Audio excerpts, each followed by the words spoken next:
What's the Yo, deal? yo. What's up? What's good, Nerd What's Avenger? poppin', man? What's up, Mr. Al? Hey, Schumer? you know, man, it's Thursday in this motherfucker. And you know what that means, man. We on our way to the lounge. Yes, sir. Yes, sir. Yeah. About to get it in, about to get it popping. Get it We poppin'. have arrived. So let's get it poppin'. What's Yes, good, sir. y'all? It's another Thursday after dark. Denim Nerds live. It's your boy Al. It's your man Live riding with me. It's another week, man. Mando week, Thursday. man.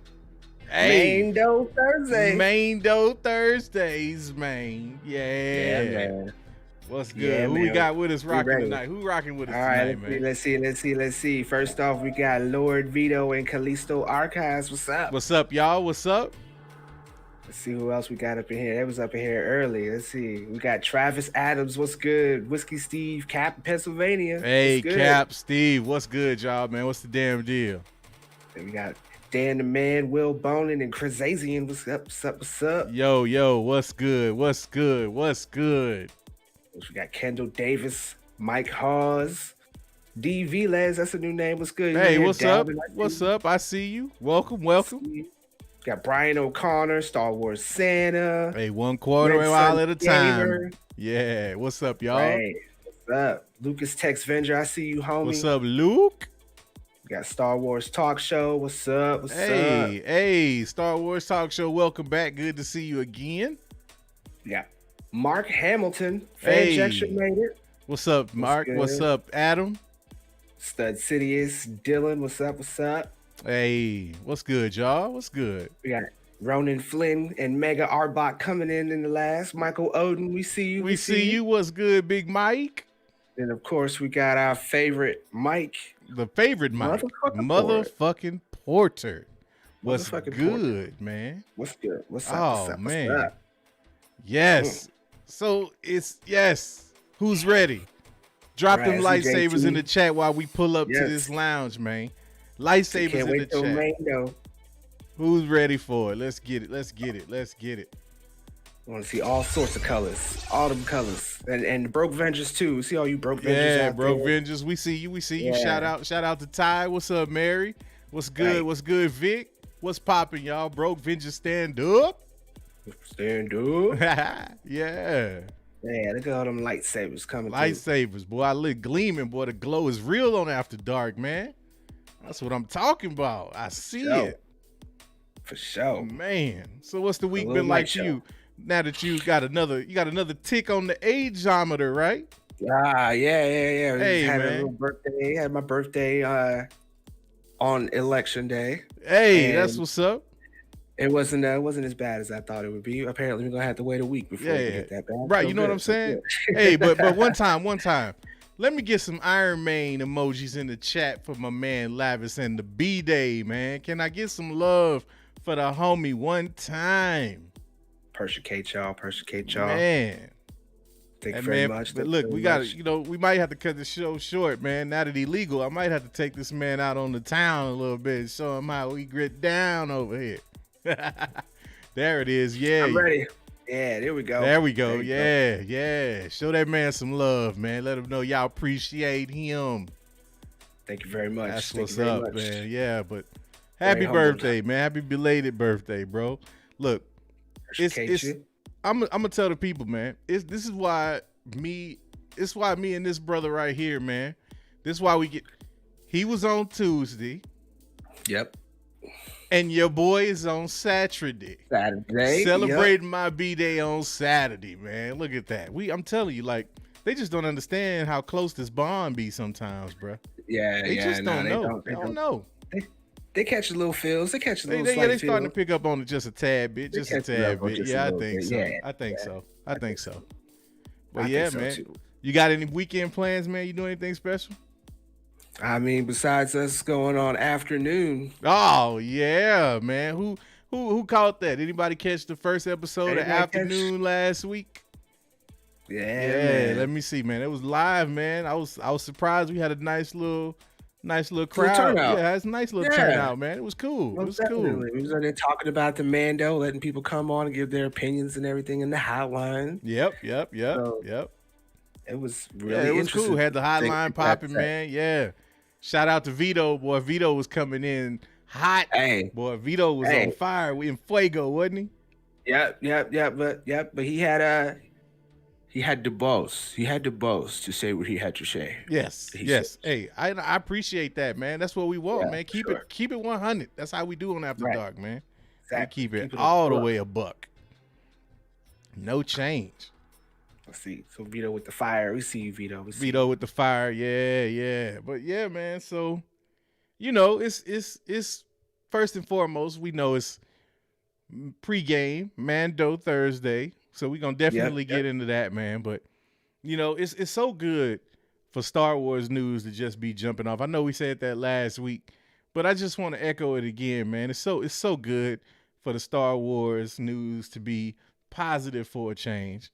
For sure. You know what I'm saying? And look, so much positivity, in fact, that the homie John Boyega, turns out he been having a couple of conversations with Disney, right? So we heard he had a conversation with Disney. Now, I don't know how much, anybody's been following that. I don't know if y'all got to check out the video your boy just dropped today. Shout out to Josh, Did a Nerds, look, shameless plug. But yeah, we got into it in the video, man, so we won't rehash that too much. But really, the main point is, after John let it be known how he felt about the way he was treated and the way Finn was treated on the sequel trilogy, it turns out that my guy, actually somebody from Disney reached out to my guy and wanted to have a conversation, and I guess that conversation took place. So, Yep. My man came through. Go ahead. Before we get too far into that, we got a $2 two-way here What's from up? Brian O'Connor. He says, my son's birthday today. Liam is 6 years old. Shout out. Happy birthday, Hey, Liam. happy birthday, Liam. Scorpio season, man. Scorpio season. Tis the season. Tis Scorpio. You know what I'm saying? Look, it's a lovely thing, man. It's Scorpio season. Weather starting to cool down, so it's big man season 2.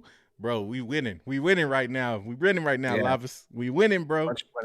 Yep. Everybody need to come on the team. That's what I'm trying to tell you, man. Y'all ain't know. Fat Thor tried to tell y'all, man. Don't let him press you, Thor. I love Fat Thor. You ain't got to go nowhere. You are all right with me. But yeah, man. Happy birthday to Liam again, man. Shout out, man. For sure. To be 6, right? 6. Ooh. Yeah, at 6, you know what I wasn't worried about when I was 6? Elections. And that's all I'm going to say. I was about to say that or After Dark. I wasn't worried about After Dark. Nah, man. I was catching Z's after dark, man. Right, I'm about to say me. I was in the crib. You had to be in the house by the time exactly. Street lights came on. It was a wrap, man. Wasn't no After Dark. After Dark was after that ass whooping. Yeah. See, my man Dan the Man came in with a $5 two-way. Said, "Happy birthday, man! Heard through the divine that Mando finna undo the Star Wars, or the SC. Sorry. Okay. Yeah. All I know is I got a Star Wars short film for y'all, so stay tuned. That's what's up. That's what's up, Dad. Look, man. We need to holler at you about a premiere on that, man. We got to get an After Dark premiere of that, bro. Oh yeah, you got to come fuck with us, man, for real. I'm gonna dress up as Boba Lavis. There you go. And I'll be Lando Calrissian. Right. I like that. Yeah, man. You know what? And then I'll switch roles and be Darth Main. Oh, I like that. Darth Main. Yes. Yeah. Man, but that just didn't you get the purple saber? I'm with it. I'm with it. Nah, we can switch it up. We can in It's like both of ours. Yeah, man. But this John Boyega, man, going back to it, my dude dropped, the quote talking about the conversation with Disney, and the man said, have it up on the screen for y'all one time. He say, it was a very honest, transparent conversation. There was a lot of explaining on their end in terms of the way they saw things. They gave me a chance to also explain what my experience was like. I hope me being so open with my career at this stage will help the next man, the guy that wants to be the assistant DOP, the guy that wants to be a producer. I hope that the conversation is not such a taboo or elephant in the room now because someone just came and said it. So tell me, man, just real quick, like off the dome, bro, like how did you feel hearing about that from the homie?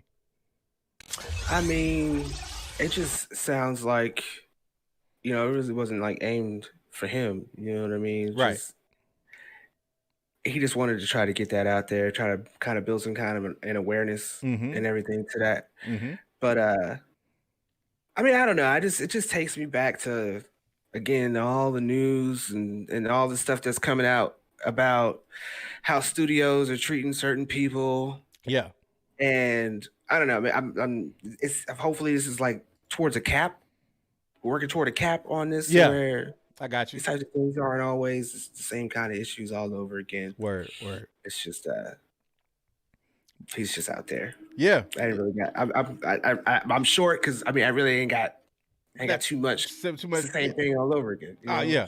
Yeah. Well, it's definitely that, man. I think there's certainly an element of that. You know what I'm saying? Like, there's, especially in this climate, right? Like, let's just be real about it. Like, especially right now, it seems like whether, regardless of the intent from the person or the source of the story, there is like this kind of hunger for the media to like hype this shit, right? It's like, even I remember going back when the news first dropped and the quotes that he had, it was real antagonistic the way it was covered. Like, they were trying to make it seem like my dude was going at Disney for the head, right? But then you read the full article, and you kind of get a better sense of where he's coming from. Then he goes on Twitter and reclarifies what he was trying to say, and you realize it's not, as serious as what he was trying to make it. I mean, yeah, it's an issue, and he was, fired up about it and wanted to address it. But, the one thing that, I kept saying, and, I think you agreed with me, was that this might not necessarily be a case where it was like Finn, you know what I'm saying? Like, it was a John Boyega problem, whereas it was more so of a Kathleen Kennedy problem, Yeah, exactly. And her just not knowing what the hell she doing. Like, look, we've said it before. I'm gonna say it again. No disrespect. I respect her record. I know the track record. I know the credit report. But when it comes to the sequel trilogy, she just wasn't it, man. Flat. She wasn't it. She was flat. Flat is, man. Look, I'm trying to tell you, bro. Like, it was just, you already know I was spoiled. But it's crazy, man. Like, it's wild. And then, like, and I hate to be the person to, beat a dead horse, so to speak. But no, you don't. No, you don't. Yeah, I do, man. Like, I really do. Because, I mean, I don't like the lady, but I also don't like bringing this shit up every time we talk about Star Wars, man. But it has to be discussed. Branded. It has to be discussed. It has to be discussed. And I mean, I'm sorry, but when she drops a comment or a quote like what we got on the projector right now, man, how do you explain this? How do you explain telling the Star Wars community? How do you explain telling them that stories have been told within this universe over the last 40 odd years, and there's now the realization that this is a mythology that actually spans about 25,000 years? And you can go on, the quote goes on, but how is the president of Disney Lucasfilm just now fucking realizing that you've got a ton of material to reference when you are building the future of this franchise? Like, how do you not know that? You know what I'm saying? Now, yeah, like how do you not pick that up in the dossier when they drop that shit off on your desk? Yeah, exactly. What are you paying attention to? 100. Exactly. Now, we wanted to touch on this, and I wanted to touch on this because I got a text message from you earlier this week, and you let me know that you happened to check out a particular piece of Star Wars material that you hadn't quite seen from start to finish yet. So why don't you go ahead and explain to the people what I'm talking about on that one, man? Well, like, I purposely waited to watch episode 9 of Star Wars, Rise of Skywalker. And it was because I believe they both dropped at the same time. It was Star Wars and Endgame, and of course, relatively, yeah. I was gonna go watch Endgame. Yeah, I think there was a few months apart, but I kept hearing when it came out finally that it was kind of just like Endgame. There were a lot of elements in it that I don't know if they got the same writer. I don't know if somebody maybe stole it, and because Endgame is coming out first, I don't know what the deal is. But I kept hearing a lot of the same old. So I didn't watch it. So I just recently watched it, And it kind of made me look at the entire Star Wars franchise as a whole, as the directors have changed over time and the stories that they have attempted to progress, not just in the movies. Like, I played a lot of the different games. Like, even if you play Battlefront, it's got its own little story, even though they may be with characters that are completely 100% canon. Like, you got your own character. Somehow it all ties together. And when I was watching episode 9 and I finally got through it, as a Star Wars fan, I'm going to take it above a normie.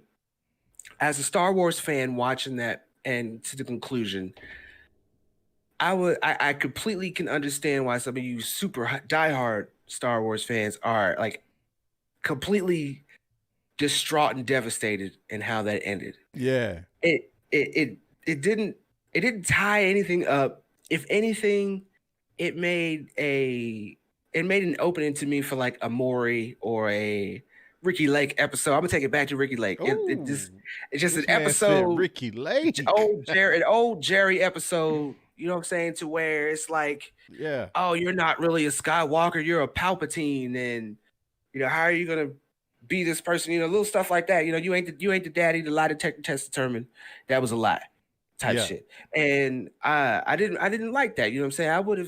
It would have made better sense if my man Ben Lo Ren, because he was having that struggle trying to come back from the dark side, becoming the light. It would have made better sense if he made it. Yeah. But see, taking it back to the point of what you're saying about the whole Kathleen Kennedy thing, I feel like, again, it was also around the time when the idea sparked to have more female-centric characters. It was already trying to do it with Wonder Woman. Right. They had the Birds of Prey on the list be coming out. So it was kind of like we'll go ahead and go with old girl Ren and whatever her name is, Ren. After watching it, I stopped caring about the characters, because it's like, if they had her embrace her character in the end, even though she was trying to be a Skywalker, she could, Palpatine, and then show like, people, okay, oh, we'll hear Palpatine and they're scared, but she's trying to go about it in a light walk way, and then create a new saga or something, you know what I'm saying, that comes out of that. Do that. But it's like like, you can even see it in the movie. It's like they buried everything, and they buried the lightsabers, they buried the name, they buried everything, and it was like, all right, we're done with this.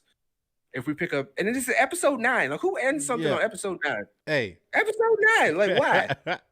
See, why episode 9? We couldn't stretch that out and get a whole nother movie, episode 10, and then tie it in like that. Maybe see that you get restarted now. What fucking the whole part? Yeah. When they had Rey and Ren, and they was like passing each other the lightsabers, and they was fighting, and they was doing. I thought that was dope. Like, that was something they had not done, and to me, in any other Star Wars movie, I ain't seen it. Maybe they talked about it. And then it was finally doing it, and then you take that dynamic and you kill it. Yeah. You completely, like, how we, okay, so what, we're supposed to have some kind of force sensitive people show up in the future, and then we could read it. That's lame now. You know what I'm saying? You could have stretched that out, gave us a whole other episode 10, and made better sense of all this stuff, and not leave us with questions. We could have had a Palpatine and a Skywalker at the same time. Talk your shit, boy. On that end, it just really like pissed me off on the Star Wars end. As a normie, if I wasn't really into the story, then okay, for the movie elements, it did hit me in the heartstrings, seeing everybody come in when they thought everybody was about to die. They got me. I ain't crying nothing, but I'm just saying they got me. They pulled the string. You didn't shed no tears? Not even I ain't shed no tears. Not one. All right, cool. I'm like I already had that happen back in the day. Like Tupac, I shed so many tears. Yep. I feel that. But as a good family movie, if I wanted to take my family out and just have a casual night, something the kids can enjoy, they might be familiar with. Okay, in that respect, it's a good movie, a casual fans type movie, but it's not a good Star Wars movie. It is not a good Star Wars movie. It doesn't progress. It leaves a whole lot of shredded options to kind of go with, and then now what they're doing with the Mandalorian, even though it's kind of like saving it in a way. How you save that? How would you save that? Hey, and y'all, I've been mentally exercising today, working towards this moment, right? You know it, right? I've been I've been meditating. I've been getting my woosah on.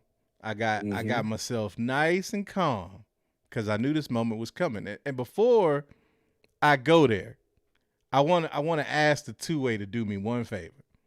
Two-way, my people. I want y'all to hit me real quick and just in one sentence for me, sum up the sequel trilogy. Not just episode 9, but give me one sentence to describe the sequel trilogy in your honest opinion, whether you loved it, whether you hated it, whether you were somewhere in the middle. I just want to get a gauge of that while I get into this shit. Because we about to get into this shit.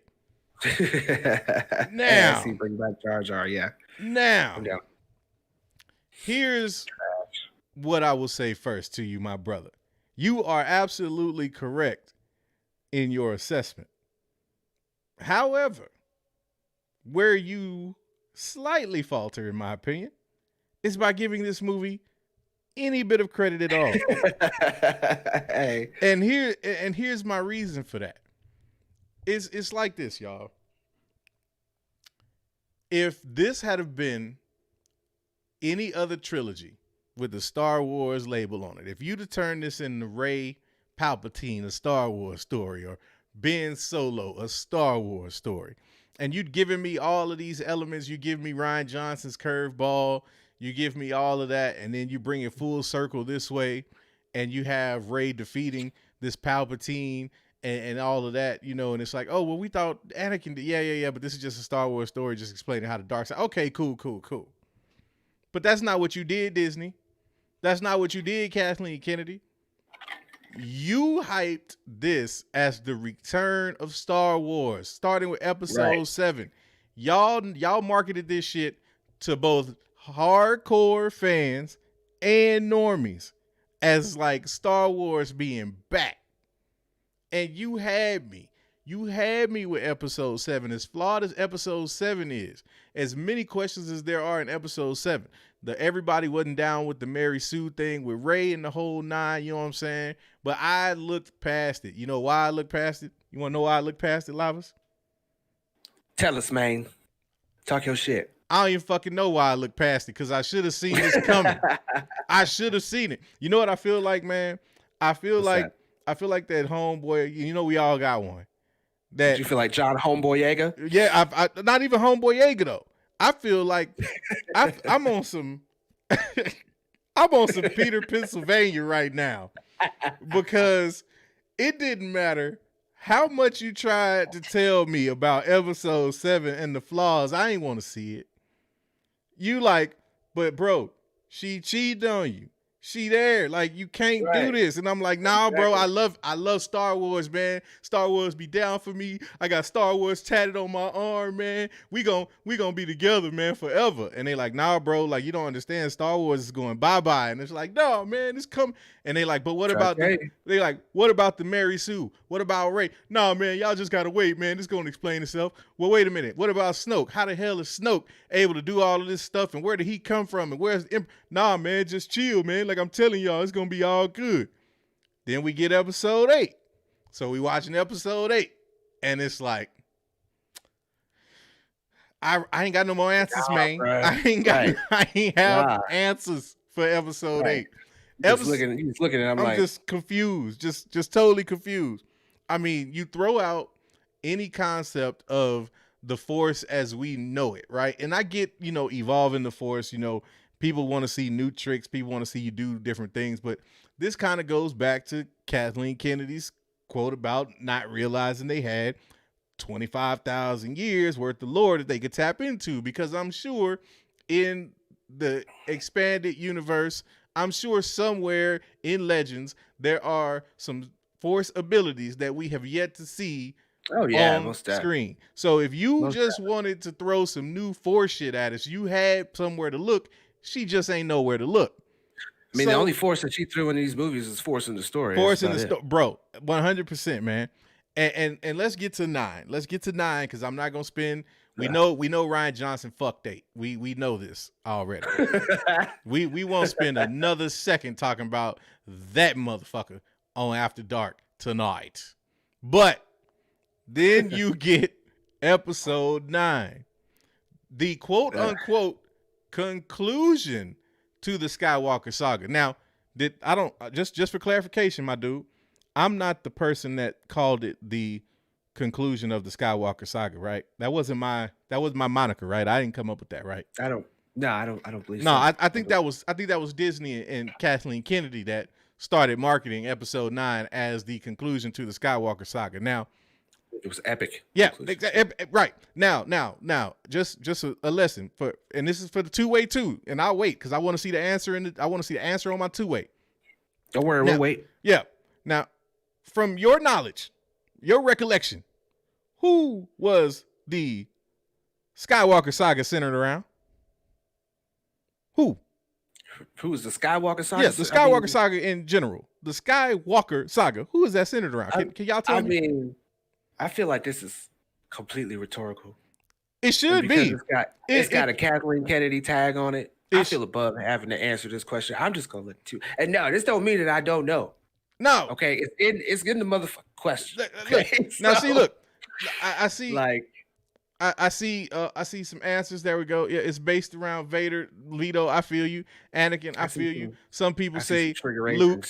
I feel you because you could if you're. And here's the thing: there are 2, maybe even 3. Now you know what? Bullshit. There's 2 acceptable answers to this question. Yeah, definitely 2. You could say Luke, or you could say Anakin. And I think depending on whether you are a prequel trilogy person or a OG trilogy person, that's going to decide for you which one of those people you think. But either one of them are acceptable. Yeah, it's about the fucking Skywalkers. Bingo. Yes. Skywalker. It's about the Skywalkers. So, like, why ain't we get no Skywalker in... Why did we not get the Skywalker in Episode 9? Why? Where was Anakin at? They could have hit us with a baby Skywalker. Where was Anakin at? I'm just trying. Where he at though? Like you got Force Ghost you got Force Ghost Luke. You got a projection of Han Solo, which we don't have no clue how the hell he showed up. They try to say he was in the mine, but you know what? He was standing there with Ben on that bridge and that's another question. Episode 6, we saw the Death Star 2 explode into dust practically. I don't remember seeing no big ass chunks of the Death Star falling. And I know that's a nitpick, but we nitpicking right now because this movie had so much plot and no development whatsoever. It was so determined to make people forget about The Last Jedi that it forgot it was supposed to be the cap of a 8-movie arc so far. And that's just counting the feature films. We won't even get into any other ancillary material. And when you have a franchise like Star Wars, and that's the movie you put out to put a cap on it, I don't give a damn if I'm a normie. I don't give a damn if I done seen every piece of Star Wars content ever made. I don't care if I've got the holiday special on VHS at home or don't even know that Star Wars had a holiday special. It doesn't matter what range of fan you are. You can look at Episode 9 and know good and damn well something ain't right about that movie. They give you no explanation for none of the crazy shit you see in that movie. Palpatine somehow's returned. Oh, really? Just now. All of a sudden, now's the time for him to come back.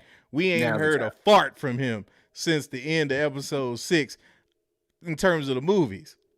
And now all of a sudden he back.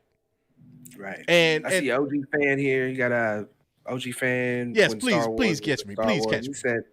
He said they marketed it as the Skywalker saga continues. So, man, look. That pretty much answers the question. Bingo. Damn Skywalkers. Bingo. Man. And that's my point, man. It's like because we were movie baited. I feel like we were movie baited. Oh, we were. Oh, they gave us the trick baby syndrome real quick. The ultimate. They did us dirty with this one, and then laughed all the way to the bank. And that's probably why they came out with the Baby Yoda. You know what I'm saying? It was since we hit them with the trick baby, let's do it again. No. I'm gonna tell you. You know what Baby Yoda was? Baby Yoda was Filoni and Favreau figuring out a way to salvage the bullshit that Kathleen Kennedy was doing to the franchise. Oh, yeah. They had to do something, man. Like, they had to do something, because if they didn't, it was just gonna be a whole bunch of bullshit. Yeah. And that's the thing, anyway. man. Like, this is why I get so passionate about it. You know what I'm saying? It's not even about the fact that, like, I think there's a social agenda and all of this, whatever. I'm not even talking about that aspect of it, because I don't even want to get into the implications of that with people, because we know this 2020, man, and it's hard out here. It's hard out here, y'all. But besides all of that, my issue with the Skywalker saga and the sequel trilogy in general is there's no fucking direction whatsoever. And you're left with this hollow feeling at the end of the movie where it's like, I want to love this movie, but there's so many questions and there's so much shit that don't make sense that even on a surface level, I just can't rock with it. And I will say this, though, and I will give you this point, because you are absolutely right with this. As an experience, this movie had those moments. I just got a direct two-way from my homeboy Vic. Told me, he said, you know, we went to go see it together, and even though his brother, shout to JP, ruined it for him by telling him the whole plot and every twist of the movie before he got to see it, he said he enjoyed the hell out of seeing the movie with me, man. And that's my brother, man. We go back, and like we did. It was a hell of a ride, man. But then I didn't want to. The truth is, Vic, I got to look at the camera and tell you, man, I just didn't want to hurt you by telling you how ass the movie was, bro. But see, I mean, it's about that's what I mean. Like, it's about the experience. Obviously, you went and he had fun. It's one of those types of movies. It's not one of those movies that you really go there. You go there and, like, if somebody's talking in the movie, you ain't gonna tell him to shush. All right, you know the movie's gonna be bad. I'm gonna ask you a question though, because I was thinking about this. I told you I've been mentally exercising all day, bro. Because we talked about this the other night, and you brought this point. You was like, you know, you go to the movie, and as a casual fan, you expect to have a good time. You want to hit the Star Wars beats, the whole nine, and that's absolutely correct. But I'm gonna tell you what Episode 9 did, and I'm gonna put it to you as straight as I can. So you go and have a good time with a lady friend, and you wake up in the morning with a little burn. Was it still a good time? Was it still a good time? It depends if that's the only thing I woke up with. Oh no, bro! That's the only thing that happened. no, bro. You know where that's going. Nah. You go. I mean, it's gonna lead. If it lead to a trip to the doc, and you got to leave with a prescription. That's what Episode 9 made me feel like. Damn. I went to the movie. I was loving that shit. Then I woke up the next morning and was like, why do I feel like something is terribly wrong here? That's how I felt when I went to go see New Mutants. Hey, bingo. Matter of fact, bingo. I think I had a doctor's appointment the next day. See, actually, but you know the difference between New Mutants and Star Wars Episode 9? No, because they're both horrible movies. Nah, I'm gonna tell you the difference. Because New Mutants is like that chick that everybody keep telling you don't want to mess with that, bro. That's bad news. And you like, yeah, but if I dip in there real quick and jump, I'll be all right. You thought you was going to be able to go in New Mutants and just get a little experience out of it. And then you left and realized, man, I knew I shouldn't have. To be honest, no. I'm the one that comes in. I'm the one that comes in and everybody else know, and they just looking at me and not saying nothing. See, look. I'm the guy that comes in and that's what happens with that. So exactly. But with me, everybody that went in the episode, like Episode 9 is like the valedictorian and the captain of the volleyball team that all of a sudden you find out, oh, you got some dirty secrets. And I don't mean, and I mean that in the worst way you can imagine. Like, that's what Episode 9 was like, man. And it's just like, it's so disheartening, man. And to be honest though, it leaves the question of how do you combat that? Like, how do you fix that? What do you do with the Skywalker saga or with Star Wars lore going forward? That's the question I asked. What do you do with that? That's the question I asked. Well, fortunately, for us, at least get me started. See, look, because I'm feeling it. Now I'm in the zone, and I'm starting to feel the spirit of the Star Wars Holy Ghost. And what do you get when you feel like there is no hope? I mean, zero hope. It's late in the midnight hour, and you don't have a clue where the next savior's coming from. Amen. You get Dave Filoni and John motherfucking Favreau. Can I get an amen in this den? Amen. Please. Let's see some Iron Mains. Iron Mains going into two-way. You get John Favreau, you get Dave Filoni, and you get the Mandalorian to come back and make all those crooked straight. That's what you get. Mando, make Star Wars great again. I'm saying, man, like this is what you get. I told you I was on one, man. This is what you get. It's real out here. And that is, and then you fix it by putting out the nugget of the John Boyega news. And you say, hey, we mending fences with John because you never know. Maybe one day if the paycheck's right, we might get to see Finn again. Maybe we get something where the Mandalorian leads us into the future of Star Wars. And we get all of the favorites or the good pieces of the sequel trilogy, and I get it. They're very few, but maybe we get those, and it mixes with what we get with this Mandalorian flavor. To me, what they should do, if you really want my honest opinion, especially if they mended things with John Boyega, I think at very minimum, he should get a Disney Plus show. Facts. And I don't mean like it doesn't necessarily have to be following Finn, but like it could be like season 1 could be him and gathering a team, you know what I'm saying? Right. And or at very minimum, he should at least be on a Disney Plus show. Like I think because I remember Josh saying something during one of the streams when he was talking about Boyega himself, and I think it would be great if he was more of a Kyle Katarn character. For sure. Yeah. Okay. We don't really have they're not really touching that story. There's not really any acknowledgement to Kyle Katarn even being kind of canon to like the Star Wars movies or any of those types of lore. It's kind of his own little story in the video games. Word. But if they did, especially for it to be a clone and to be someone of a Finn's status, meaning like, you know, being kind of sensitive and all that types of stuff, I think that would be the route that they should go with him. I don't think I wouldn't give him like a movie of his own, and I wouldn't plop him in a movie.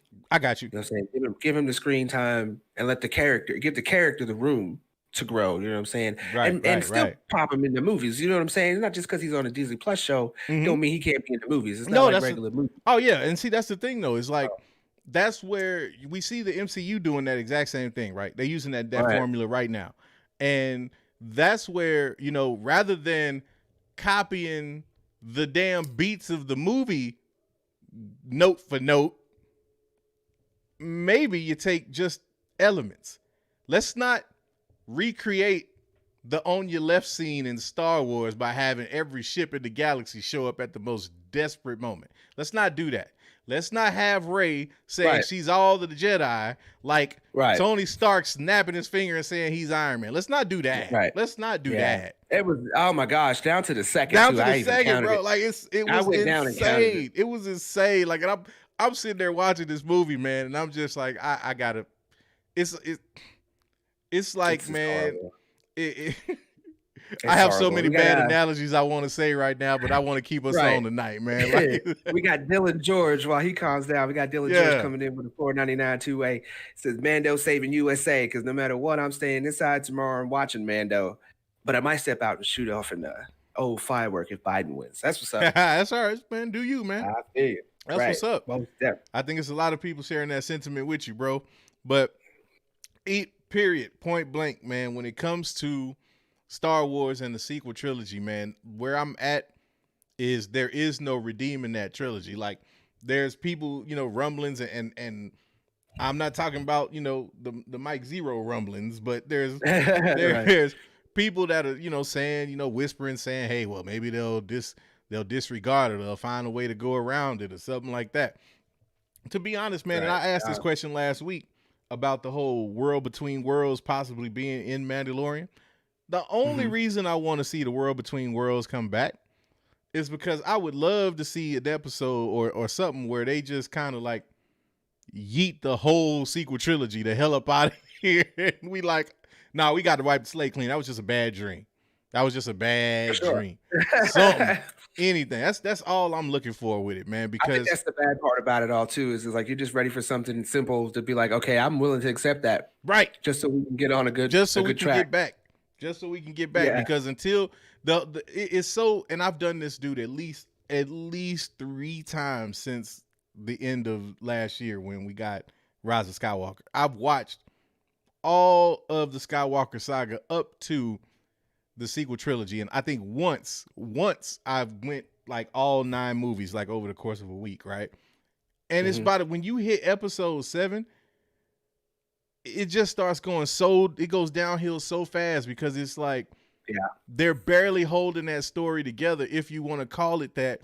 And then by the time you get to the end of 8, you so confused about what the hell is going on and how this is supposed to tie back into the prophecy of the chosen one that you're just like, does it even matter anymore at this point?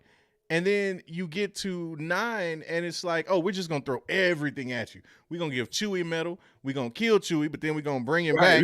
Like, you know what I'm saying? Like, it's just the whole thing, man. We're going to have them passing lightsabers through the Force, but, you know, it's just all that kind of stuff, man. And it's just, it doesn't, again, I'm not sitting here trying to nitpick the movie for, you know, any little inconsistencies or anything like that, but too late. Too late. But no, man, it's just like, man, you pulled the crane out. You 100% on the crane right now. You picking everything. Oh out. yeah, the whole thing, man. But that's it. It's just, you know, in a nutshell, man, it's just like I want us to find a way to like just in some kind of way to harmonize or homogenize or whatever one of I's words you want to use. Hybridize. Yeah. After Darker Rise. After Darker Rise, it really don't matter to me, man. Seasoning on it. But yeah, put some kind of seasoning on it, man. Make the sequel trilogy at least taste something like good in some kind of way. And I tell you what they could do. And here's a way that you could definitely do it. If you take the Mandalorian story where we are right now, right? And you keep building that out. And you introduce, you know, somebody like an Ezra Bridger or something like that, or maybe even Ahsoka, and you do a different perspective of the sequel trilogy to say, okay, while all of this shit with Rey and with, you know, Ben was going on, these characters were behind the scenes doing this or facilitating this, and give them some conversations with some of these Force ghosts that we didn't hear anything from. Like, even if you give me a scene where Anakin is like, I cannot interfere. Like, Obi-Wan pulled the same thing with Luke when he went to go face Luke, or when Luke went to go face Vader, I think it was when, I think that was Empire, where he told him, he's like, I cannot interfere. If you face him, I can. And maybe that's another thing you can do with Anakin, is to say, hey, look, I can't really interfere with this situation, or I've done my part, so now the mantle has to be passed to somebody new, and you know, whether or not you want to agree with that handling, like maybe they can find some kind of way to tie it together that way, because that's the only way I'm gonna rock with the sequel trilogy ever, man. And real quick, I want to hit this 2-way from my man Freeman Cooper. Says HBD Lavas, the Mando should be the foundation for Star Wars. Let it generate spinoffs that run concurrent to the sequels, then tie them back in after 9. Freeman over there sounding like one of us, man. Yeah. He sounded like he in that line of thinking with us, man. I love it.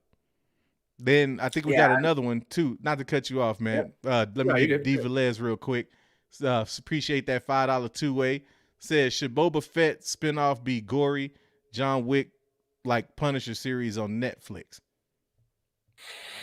I don't know if Disney would go that hard.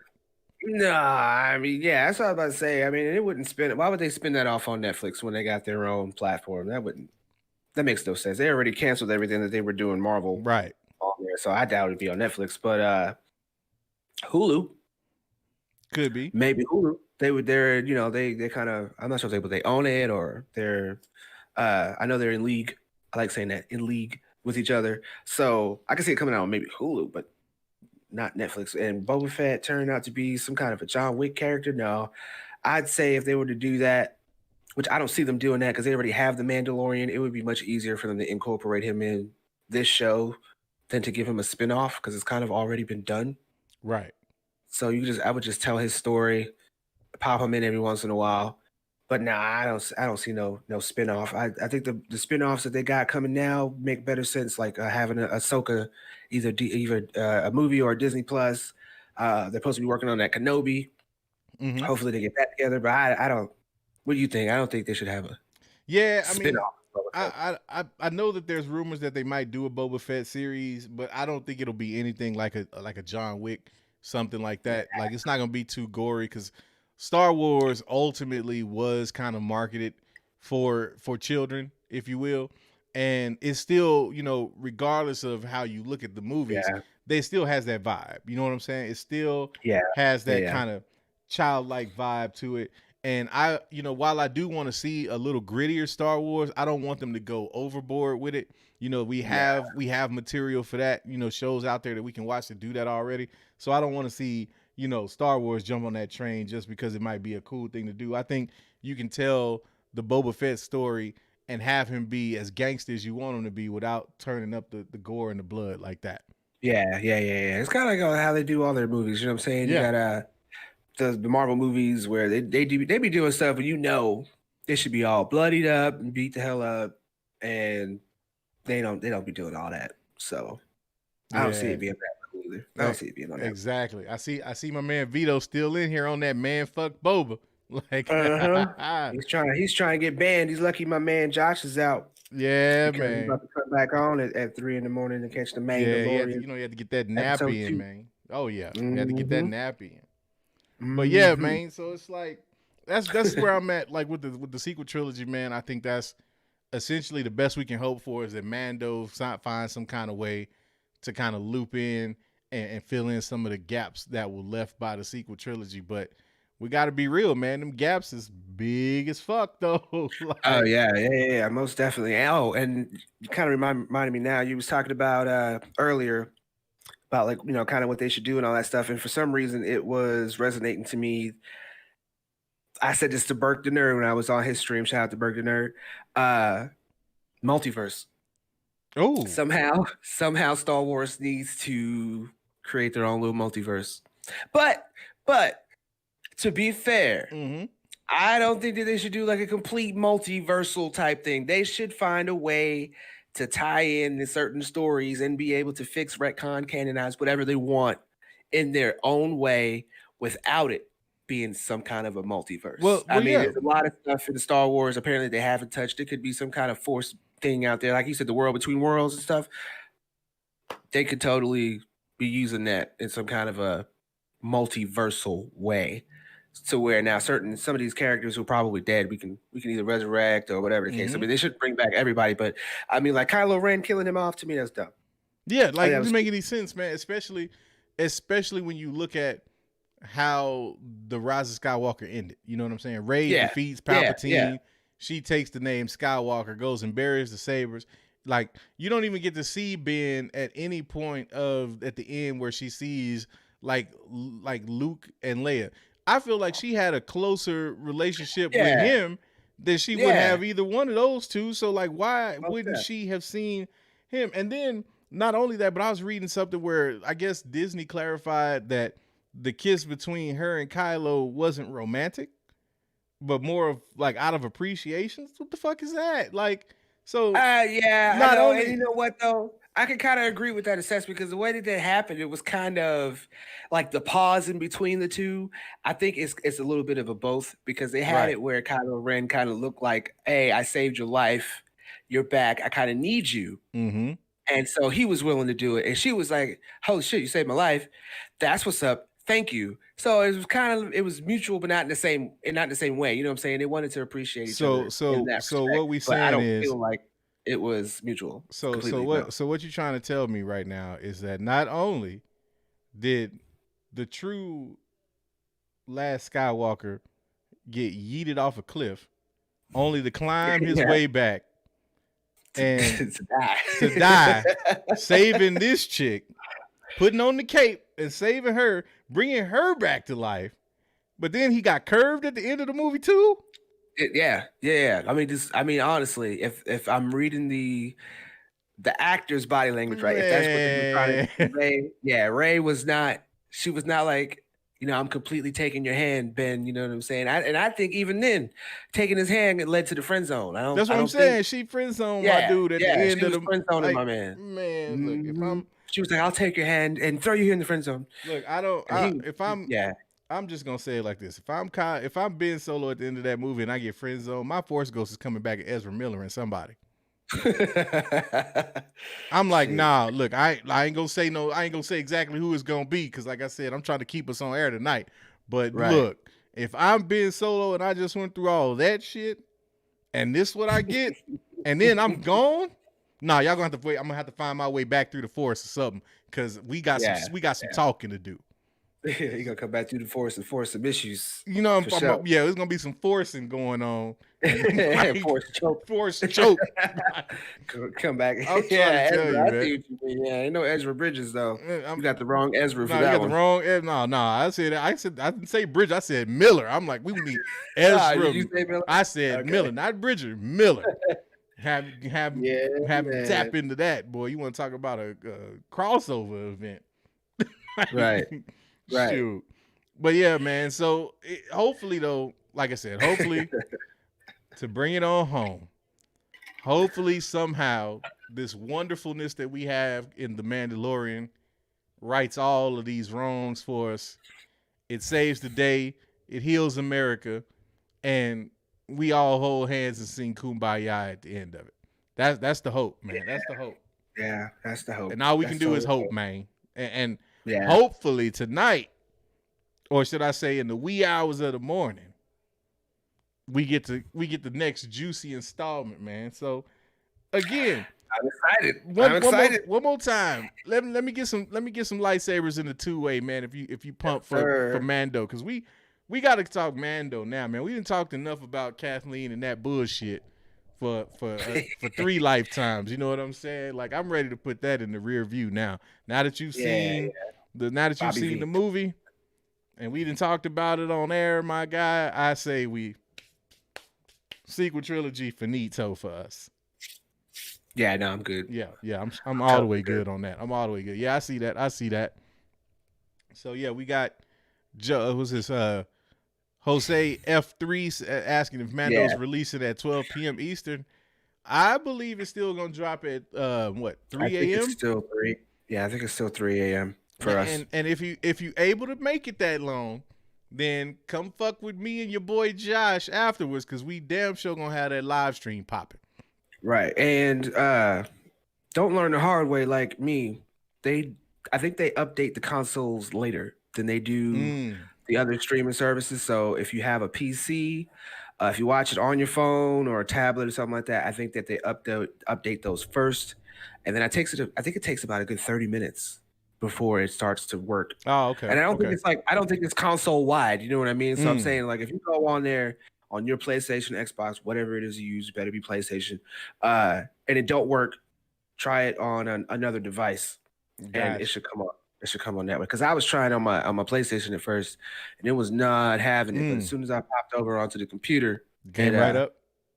Yep, came right up. And then when I tried to watch it, when it was over from that point, it was a whole, like, of course, an hour after it had premiered. Yeah. Then it worked on the PlayStation. So, and I probably watched it like 4 times already. So, got you. Well, Mando, man. And that's the thing, man. So let's real quick, let's just circle back and let's talk about, it's a little bit more of that episode 1, the beautifulness that we got from it. Yeah, beautifulness. We gonna add that word to the dictionary. We're gonna put that in the After Dark dictionary of language. But right next to After Decoration. Yeah, After Dark Decoration. Yep, both of them. But both. So in episode 1, man, we get the Mando showing up. He's got Baby Yoda with him. He's looking for another Mandalorian to help him kind of chart his way back to so he can find Baby Yoda's people and reunite him with his people, get him where he needs to be. So he goes on that chase. He ends up running into Cobb Vanth, the marshal, who happens to be wearing one Boba Fett's armor. Mm-hmm. And that was dope as hell. Like I've gone back and watched that episode like 2 or 3 times, and I just want to say, man, Cobb Vanth is a fucking jewel in that show, man. Like that dude, I fucks with him, man. Like I would want to see more of him. Yeah, Timothy Oliphant was a good choice for Cobb Vanth for that character. Yeah. He plays it just right. He's not forceful, but he has a certain aggression that is likable. You know what I'm saying? That you can believe it. Like, yeah, if this guy snapped on me, I have to at least pay him some mind. I couldn't just brush him to the side. You know what I'm saying? Exactly. But at the same time, it's like if he turns and he's soft with it, it's like, all right, again, I can fucks with dude because he's humble enough to to at least stand there. He's honorable. He's a very honorable actor. So it fit with that character. So yeah, I think Timothy was great. Yeah, man. He did that, man. And then, again, I'm gonna continue to say it. Shout to Ludwig van Goranson soundtrack. That ambiance, that music be killing it, bro. Like, oh yeah, it sets the tone so well throughout that episode. But he ends up linking up with my man, the Marshal, and they make a deal. He's like, I'll give you back the Boba Fett armor if you help me defeat this crate dragon. So Dragon. Yeah, Dragon. So we see that. And we get and this is all taking place on Tatooine. And that's one of the beautiful things about this episode, man, is we get to revisit anytime we get to go back to Tatooine, man. I got all the feels when we do that. Oh yeah. Like that just that's just it, man. Like every time we go back, especially like there was the Twin Sons episode of Rebels where they were on Tatooine and Ezra ends up running into Obi-Wan. And like even then, man, even in the anime, it's like just being there. And there's like a certain scene and I think we still I don't know, I'm pretty sure Josh is still gonna do the stream on Sunday. I think it is, where we go through the most important Clone Wars and Rebels episodes. So hopefully that's still on the schedule. But I think Sunday. Yeah.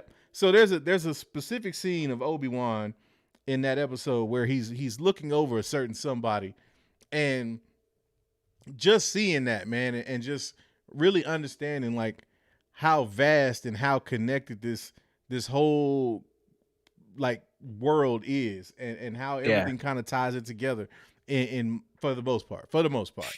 But yeah, it's crazy, man. So it's like we're on Tatooine. We get to see that again. We see a crazy different scope, because it felt like when we did Tatooine in season 1 of Mando, it was like real limited. Like most of the episodes were, because it was, the first season. They were just trying to get their bearings. But it seems like right off the rip here with the first episode, we already getting into, bigger, better than what we saw. Like they're not pulling any punches. Oh yeah. The atmosphere, the set pieces are just that much bigger, more grandiose. And so, like, I was definitely feeling that. And yeah, most definitely. So they made that money. Yeah, they made that exactly. Money. They got the bank now. That's how it always. But that just goes to show you, man. And that's one of the interesting things I think about Hollywood is, even with something like this, and with somebody with the credit of Jon Favreau, they still kind of held back that first season. You know what I mean? They didn't just give him carte blanche, and say, here, we're gonna let you run with it. They were like, nah, we'll let you do this much. And again, that's saying that, knowing that I think the budget for every episode last year was like $1 million, which is crazy for like that type of content. So they were already breaking bread, but I mean, imagine what they're doing with it now, or imagine how much more efficient they are with that budget, knowing now how to utilize the tech that they have and kind of update it from there. You know what I'm saying? So yeah, for sure. But yeah, man. So then we get to the battle with the dragon, and that's when I think the show kind of really takes off, is when they start getting into it with that dragon, right? Yeah. Especially when they track him back to the pit that he's in, and I'm not sure if so many people caught that, but it is mentioned that it was an old Sarlacc pit, and they were like, "Well, how is there a dragon inside there?" And he's like, "Well, there wouldn't be a Sarlacc if he eats it." If he eats it, so that whole Sarlacc pit, I kind of caught that. I was like, "Oh, okay. So perhaps this is revisited. This is another. Maybe that's a Sarlacc pit we visited before. Yeah. I'm with you because I thought the same thing, especially when they end up, spoiler alert, they best the crate dragon. And you know what I'm saying? Too bad for you because we all in the shits tonight. Right. We about to get episode 2. Yeah. So they best the crate dragon, they harvest the pearl from it, which again, I still think that pearl is gonna have some kind of significance. But we'll wait and see on that. But they do that, and they, everybody's happy and going on about their business, and then all of a sudden we see a certain somebody looking over the horizon, watching my dude Mando, and it turns out it's Boba, motherfucking Boba Fett, been there the whole time, and so it raises all kind of questions about episode 2. So tell me something, man. Do you think we see Boba tonight? I think it would be a sore thing if we didn't. It would make no sense to even show the face of the actor at the end and not in some kind of way pay it off. And I'm not gonna lie, as much as I'm digging what they're doing, and even people admitted when it finally came out, they was like, I'm happy the trailer didn't relieve anything. All right, cool. I'm cool with it. As cool as I am with it like that, I still will walk away like this is some bullshit if they don't have some kind of longevity of a conversation between putting Boba on screen. Gotcha. All right. Gotcha. Don't show me some kind of lone person and then not pay it off who the hell it is, or pay it off in the last 5 minutes. Don't do that shit. That needs to be within the first, I say at least first 5 to 8 minutes. You need to set up what the story is going to be like, throw a twist, throw in Boba, continue. So just to make sure we clear, are you saying that you personally will find the second episode to be disappointing if we do not see Boba? Yes. Okay. I don't care what they can kill. They can kill another dragon. They can do the best CGI work with whatever they got. But if Boba's not in it, yes, I will walk away disappointed. I respect it. I do disagree. I don't think I keep thinking about this, right? And just something tells me, and again, Josh kind of made a damn good point about the fact that, we should have to see Boba in this episode because there's no way that the Mandalorian's going to leave Tatooine with that armor without having to deal with Boba on some level. But one of the things that I got to thinking about was, what if we're not ready to leave Tatooine yet? Yeah, no, I don't see it going off of Tatooine yet. It almost kind of makes no sense. I'm sure that he got the armor. Is going to raise some questions for him. He's going to probably try to find the who was it that found his armor? What are those creatures called? I want to say Ewoks, but Jawas, right? Yeah. The sand people that he had. You talking about? No. Who had the armor? The Jawas had it. Yep. Yeah, Jawas. So I'm pretty sure he's going to try to do something and meet up with those Jawas and ask them where they got it from. And it's going to probably at least start a rabbit hole type thing. Like I said, I mean, I just don't want it to be the last 5 minutes, man. You know what I'm saying? Like I don't see them paying off to where they're going to show him and that he's aware that he has his armor and not pay that off in this episode. I mean, it doesn't have to, like I'm saying, first 5 to 8 minutes, but realistically, I mean, go through the story. Okay, to set up some kind of Jawa who tells the story of when Boba got ate, and then give their interpretation of what happened and how they got the armor, and then put Boba on screen and either have him confirm or throw in an extra something like that. Within the first. I got you. They're only like 40 some odd minutes long, so like don't give me too much bullshit. And then finally be like, oh, it was Boba, and this is what happened. And then it's at the end of the damn episode. Like, don't do that shit. I feel you. Yeah, and I see you, Star Wars. I see the two-way. I'm trying to find it right now, man. Apparently there's some kind of a synopsis for episode 2. So I'm trying to see if I can find that. Okay. So we can get into it. Let's see.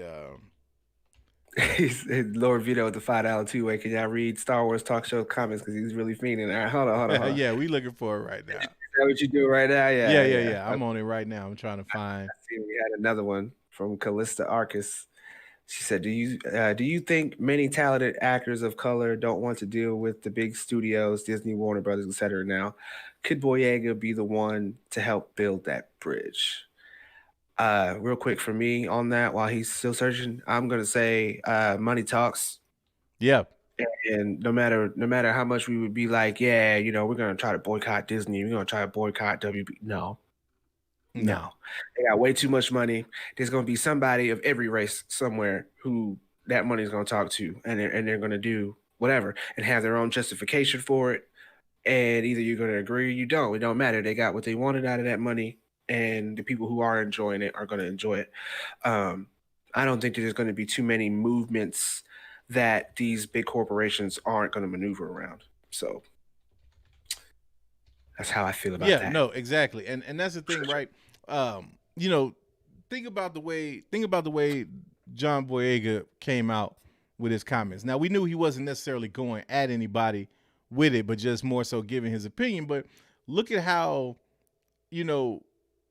confrontational almost those comments were made to appear. And then for us to fast forward, that was in September, right? And now we're in November, and he's having conversations with Disney already. You know what I'm saying? You know what I'm saying? So, like, that tells you all you need to know right there. Like, it's at the end of the day, it's always going to be about the dollar. Like, they always going to want to know, or it's always going to be about that, and that's going to trump everything because, again, it's in his best interest to play ball with Disney. You know what I'm saying? Exactly. Because if he stands on that, or if John decides to kind of down that hill, so to speak, then Disney could just freeze him out completely. You know what I'm saying? Like these studios talk, and if Disney gives him the kind of the no treatment and quote unquote blackballs my man, then it's a wrap. Like his career could go nowhere from that point. Yeah. Because they tried to do that with Chadwick Boseman, but it wasn't Disney who tried to do that. You know what I mean? It was whatever studio he was with. It's not as big, and he was able to still come out on top of that. But trying to do that with Disney is not the same as some of these other studios. And these major name studios, they try to put a blacklist on you. It goes further than just the name drop and being like, oh, I'm not gonna mess with you. It's like they can do it to the level of you're not even going to see these opportunities because we're going to make sure that every avenue that goes to you is closed. Period. So yeah, it's tricky. We're trying to do it with these corporations, man. But I see he's playing ball, and I don't really feel like it's playing ball. His argument and his complaint really wasn't something that was on a major scale to me. You know what I'm saying? It was something that was like, oh, okay, so you mad because we downplayed you in China. You mad because we didn't give your character the proper hair. You mad because you didn't get all the airtime you wanted. Okay, here. Word. And he's going to be like, okay, fine. Yeah. And on that note, again, I just double checked. If you got Star Wars Talk Show, if you got a link or somewhere where you see in this synopsis, let me know. If I missed it, my bad, man. But I'm taking a look, and I really don't see. I see where they were saying, that that episode title of The Confrontation is still kind of a rumor, and it was a part of a leak from early April, but that it was also a different episode that was named that in that previous leak. So definitely not saying you're wrong, but I just need, somebody to point me in the direction of where to get that info, because I damn sure am down to see it if we got it. You know what I'm saying? We can definitely get into speculating on that. So somebody, hook us up, let us know what's good there. But with regard, going back to, the Boyega thing, and then, Mandalorian and all of that, we got episode 2, and, you said that you think we'll see Boba. I don't necessarily think we'll see Boba right away in episode 2, especially if, there's more going on Tatooine than we realize yet. I think with Tatooine being such a central place and location in Star Wars, that there may be some kind of a tie there that ends up kind of pointing them in the right direction of where Baby Yoda needs to be taken. It could also very well be that someone else is on Tatooine that Mando might have to run into, like a Sabine or an Ahsoka or somebody like that. So let me ask you this question, and y'all in the two-way, hit me with this one.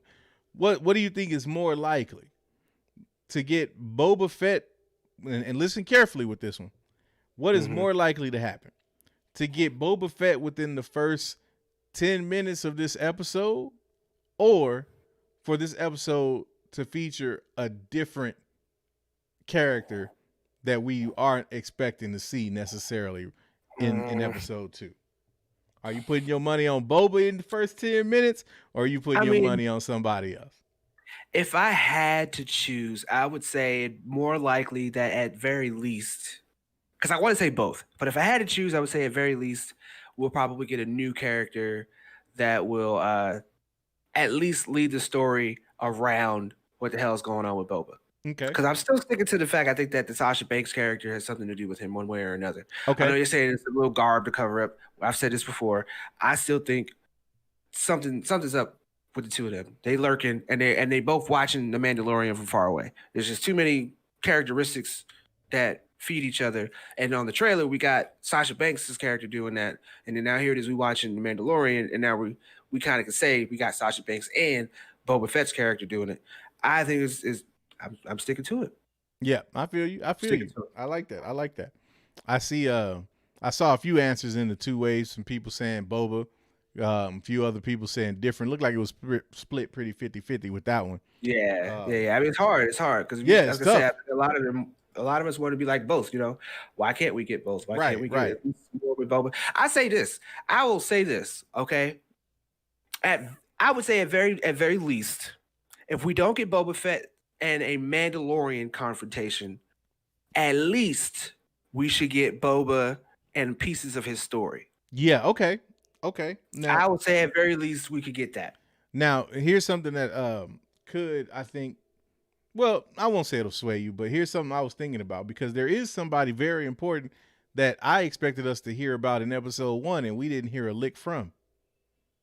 And that's Moff Gideon.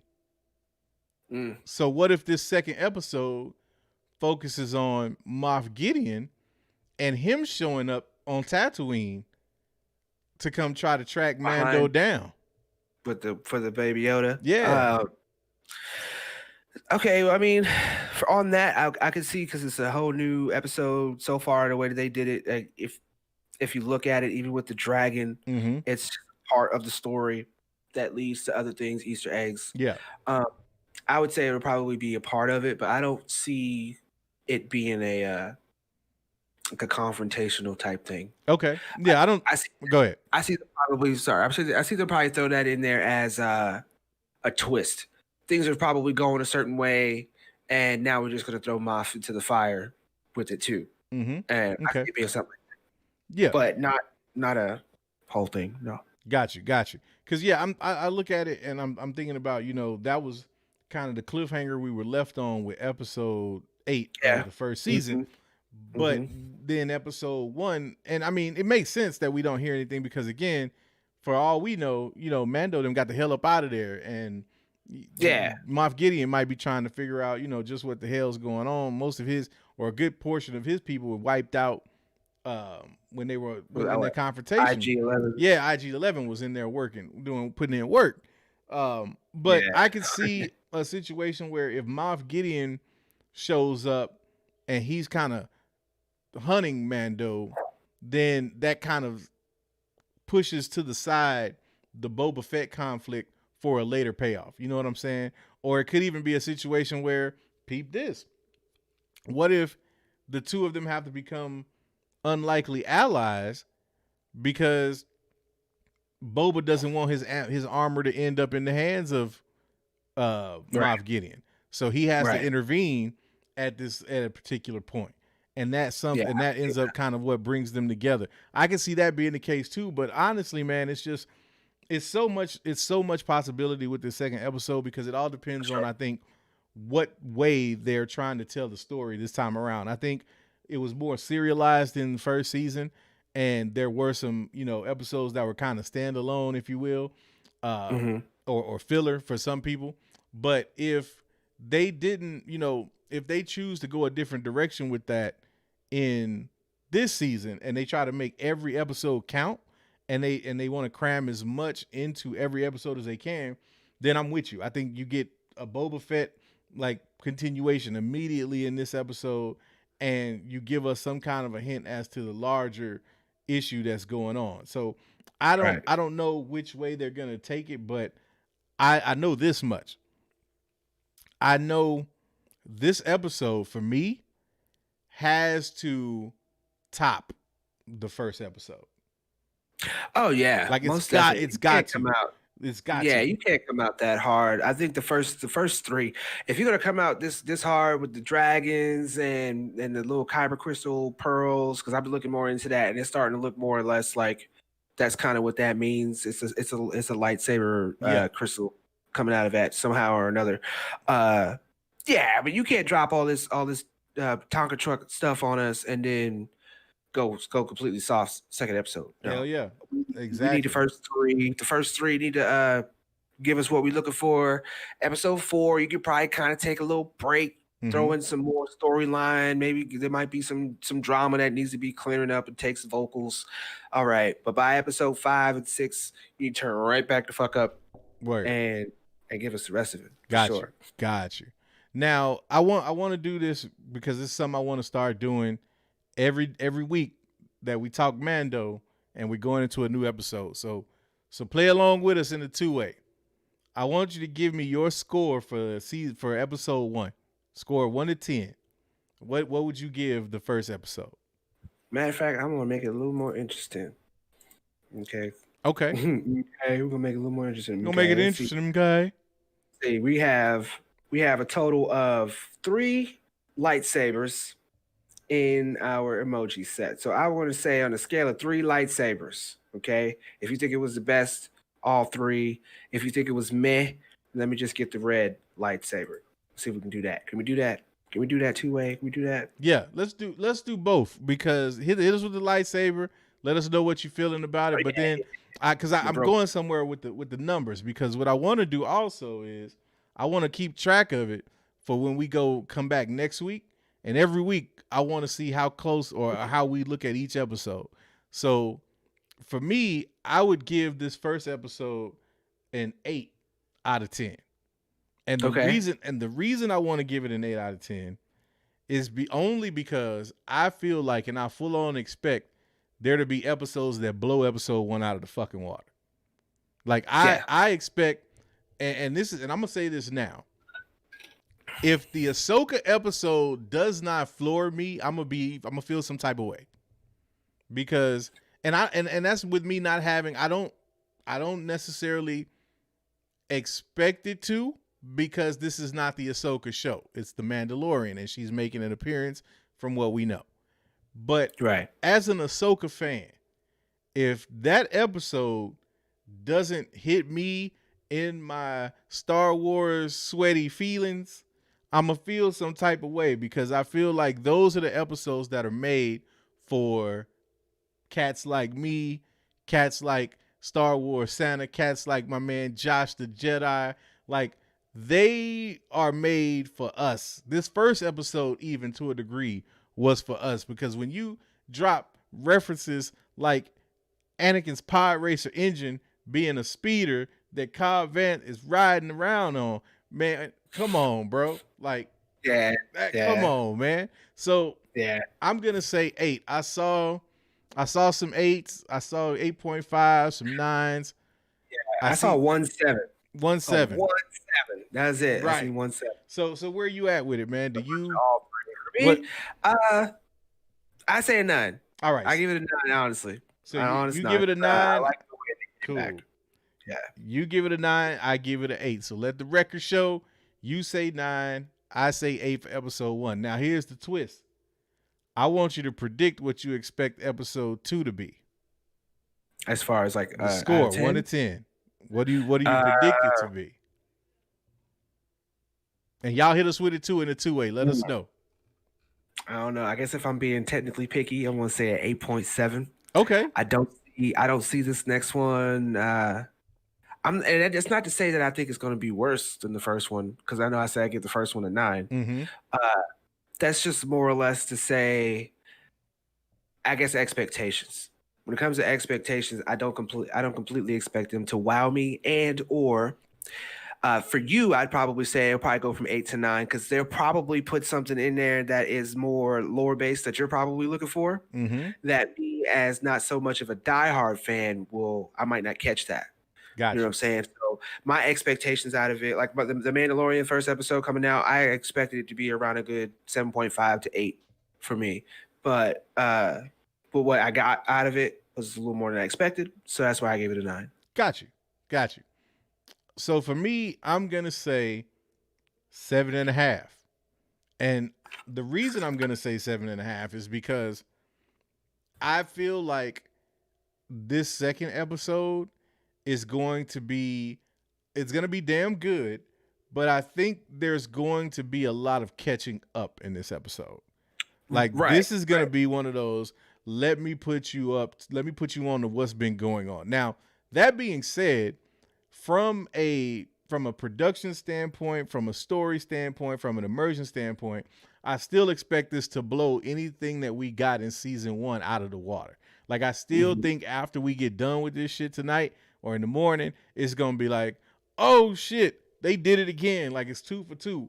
But unless you get something like crazy, like you get that showdown between Boba and Din Djarin, then it's kind of going to be like, well, we got Boba in episode 1, but we really didn't get much else like in this episode. I can see us kind of wanting more from it. And I don't think this episode or this season is going to be a slow burn at all, but I think if there's going to be an episode where you're going to be like, it would be the second or the third. So I'm going to put episode 2 at a 7.5. I had episode 1 at an 8. You had episode 1 at a 9, and you said an 8.7 if I'm not mistaken. For the second one, right? It'll be in the 8 range, and I'm still sticking to that because from what I'm seeing how they do in episode 1, and I guess it goes back to who was we speaking with on Saturday? Was it Ghost Space Records where he wasn't really feeling it because of the whole dragon thing? Yeah, that's right. Yeah, but I turned it back around. It was like, it just kind of shows that, the implications of what that means, that he's, he, not just the fact that he can kill the dragon, right? But we're getting into some of these other bigger lore aspects. So I think I don't know what you actually look for these episodes for. I don't know if you look at them for the action. I don't know if you look at it for the suspense, for the story molding. I think even if it's going to be story molding, it'll probably still be in content about an 8. Even though if you're going for the action, you might be disappointed because he didn't fight that much, or you didn't get to see him take down some kind of cool creature. As for as lore building, I still say it'll be around an 8. Gotcha. No doubt. No, that makes perfect sense to me, man. So yeah, in the 2-way, I didn't see too many for tonight unless I missed them. But yeah, here we go. 8.5, somebody says 6 to 9. 10, which means the rest is downhill. Said Kendall Davis says, I want to get to Gideon. If we get him, it'd be a 9. If not, then 7.5. I feel that. Let's see here. 9. I got 34 Virgo said 9 is fucking high, bruh. Yeah, 9. That's why I didn't want to go so high with episode 1, because that doesn't leave you much room for, improvement. And I feel like as good as episode 1 was, there's some shit that they got planned for us, man. Like, think about it. We know basically that we got Ahsoka coming. We're pretty confident we got Sabine coming. What is it that they got for us that we don't know yet? Right. Like, nobody's talking about that part. Like, there's going to be a moment in this season where people are going to be like, oh, shit. I don't know what that moment is going to be yet, but it's coming, man. Like, it's so like Filoni and Favreau to do that. And so, like, just in anticipation of that alone, I got to give some room for it to go harder than the first episode did. So that's why I gave it an 8 there, man. But it seems like I think everybody's kind of on the most part, there's a little bit of variance with the numbers, but we all seem to be on the same page that we expect. I think people are just being safe. Yeah. And you definitely got to be, you know what I'm saying? Yeah. Now, for sure. Here's a question that just popped up in the 2-way, and this is one that nobody's really talked about as much, and this is something I'm definitely interested to find out. My man James Prophet asked, is Thrawn coming back with Ezra? I really, really hope so, man. Like, I hope, whether it's in whether it's in the Mandalorian, whether it's in a spinoff or something, I really hope we get Thrawn back. I want to see a live action Thrawn. Shout out Benedict Cumberbatch for Thrawn. Anybody? Let me get some. I can kind of see. Let me get some Yoda emojis if y'all down with my man Benedict Cumberbatch being Thrawn. Like, Benedict Cumberbatch. Yeah, I'm just saying, man. Like, he's already in the house. They already got him in the house, man. Yeah, that's what I'm saying. Just keep it all in house. But I really hope we do get Thrawn back. I hope we get to see some Thrawn. I hope that, we get a concrete resolution to what happened with him and Ezra at the end of Rebels. And I hope that it all ties into what the future will be for Star Wars in general. Like, I really hope that what we're getting with this Mando shit and what we get with these spin-off shows that we're hearing about, that ends up being where Star Wars moves towards in the future. Yeah. I don't know though about Thrawn. Mm-hmm. To be completely honest, I don't see that being something that we get. Not as a whole. I mean, now I feel in the Mandalorian or at all. Period. In the Mandalorian. Okay. No. Okay. I feel. To be honest, especially because we're here, we're getting Ahsoka. It's widely known that we're supposed to get her for one episode. I just feel like that's a spinoff deal. I feel like they're setting that up to set up something else to be, and maybe in that you'll get some of these other characters that everybody's asking for, Thrawn, Ezra. I see that happening, but as far as it being in the Mandalorian, I just feel like they are two different kinds of stories that were being told. Mm-hmm. And then you would have to include so many other different things. I mean, unless they were taking the story that way, which, it's too early to tell which way they're taking the story. I feel like if they take the story that way, it takes away from the whole Baby Yoda thing, takes away from him trying to find. Right now, the premise of the story is he's trying to get Baby Yoda back to his people. No matter, who they are, what they are about. It's not about that. It's about getting this kid back to where it belongs. I don't see where the story... Not yet. I don't see it where the story could switch to.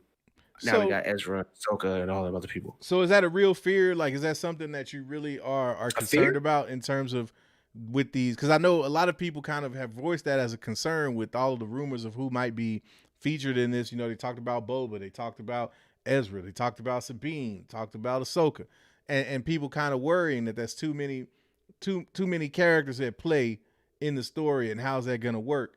Kind of similar to what we were hearing about, all the multiverse stuff with the MCU and people worrying about that. So is that a concern of yours? Like, do you think that we would have that we need to be worried about it being too many cameos or appearances in this season, or not really? No.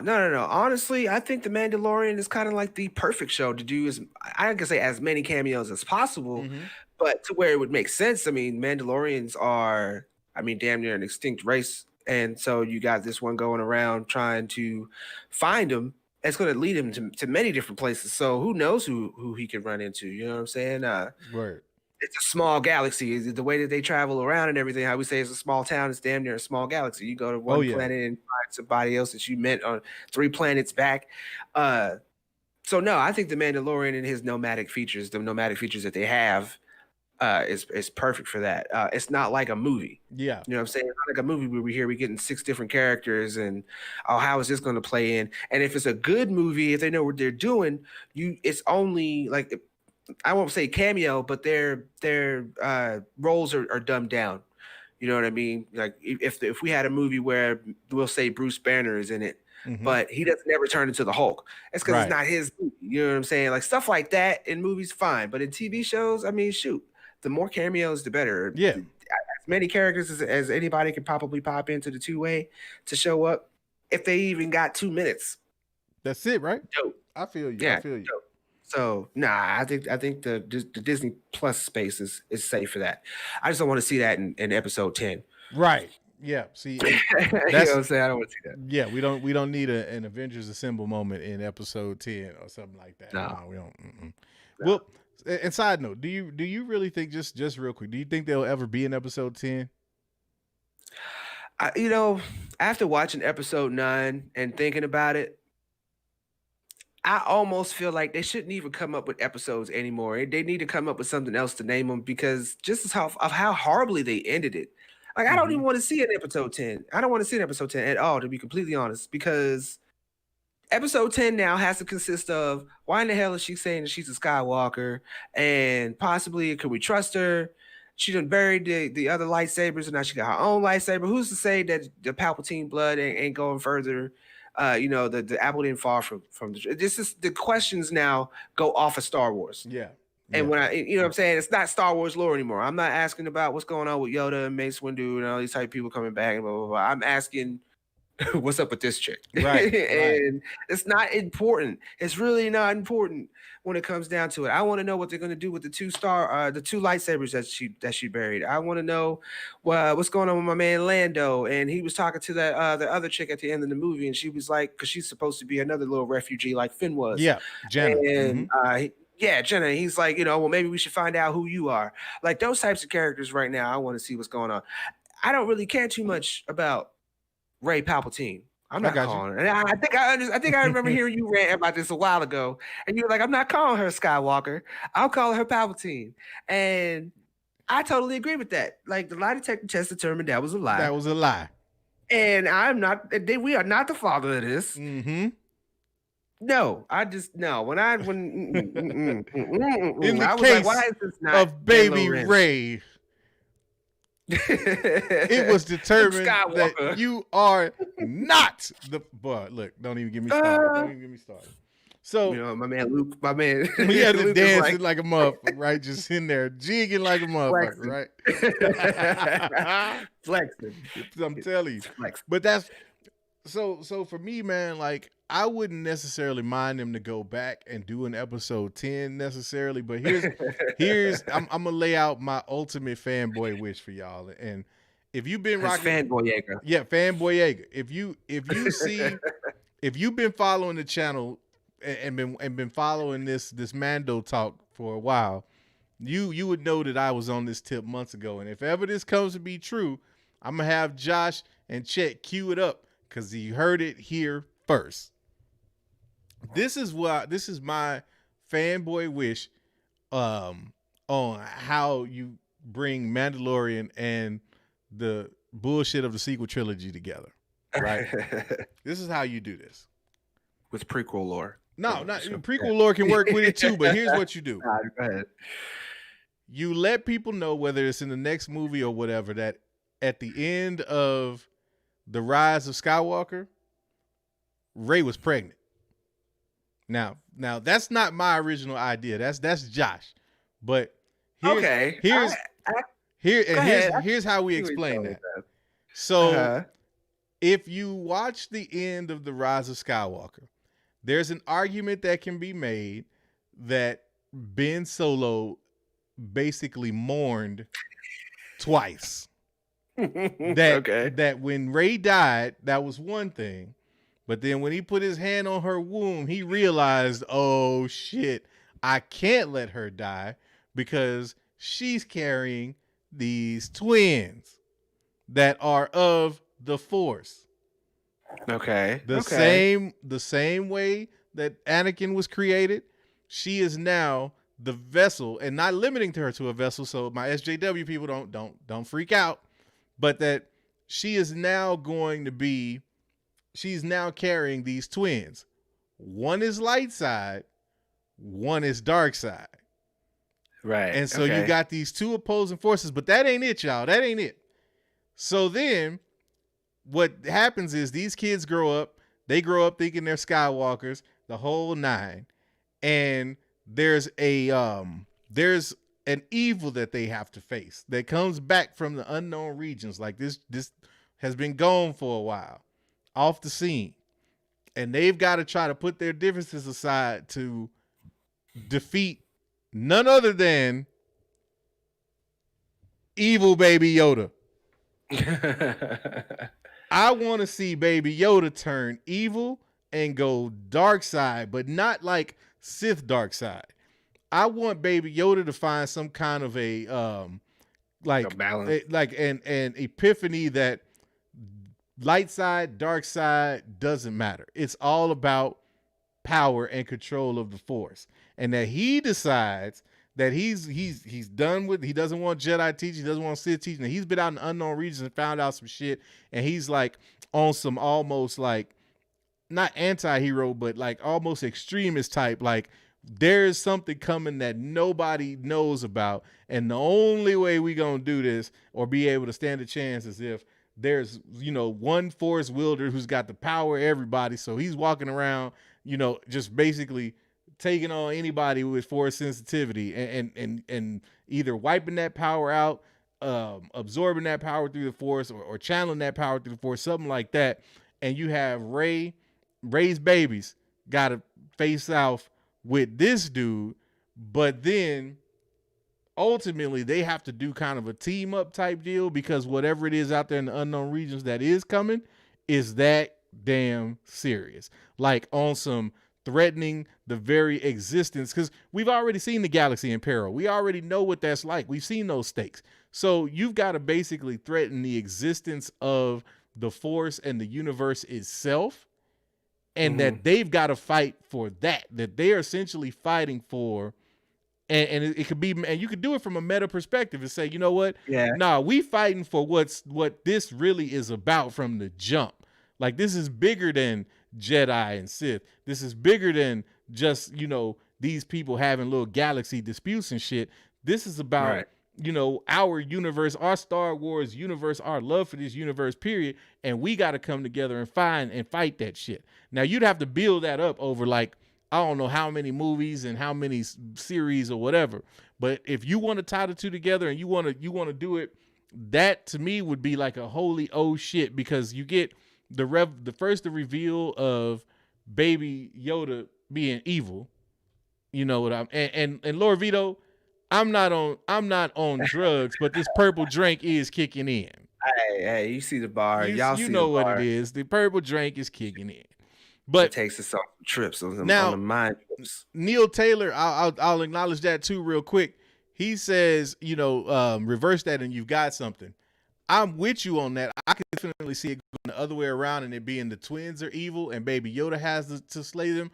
But I think if you want the oh shit moment of like Darth Vader or finding out that Darth Vader is Luke Skywalker's father, you have Baby Yoda show up and everybody's like, oh, it's Baby Yoda. He's grown up. He's ready. He got the glow. He ready to do it.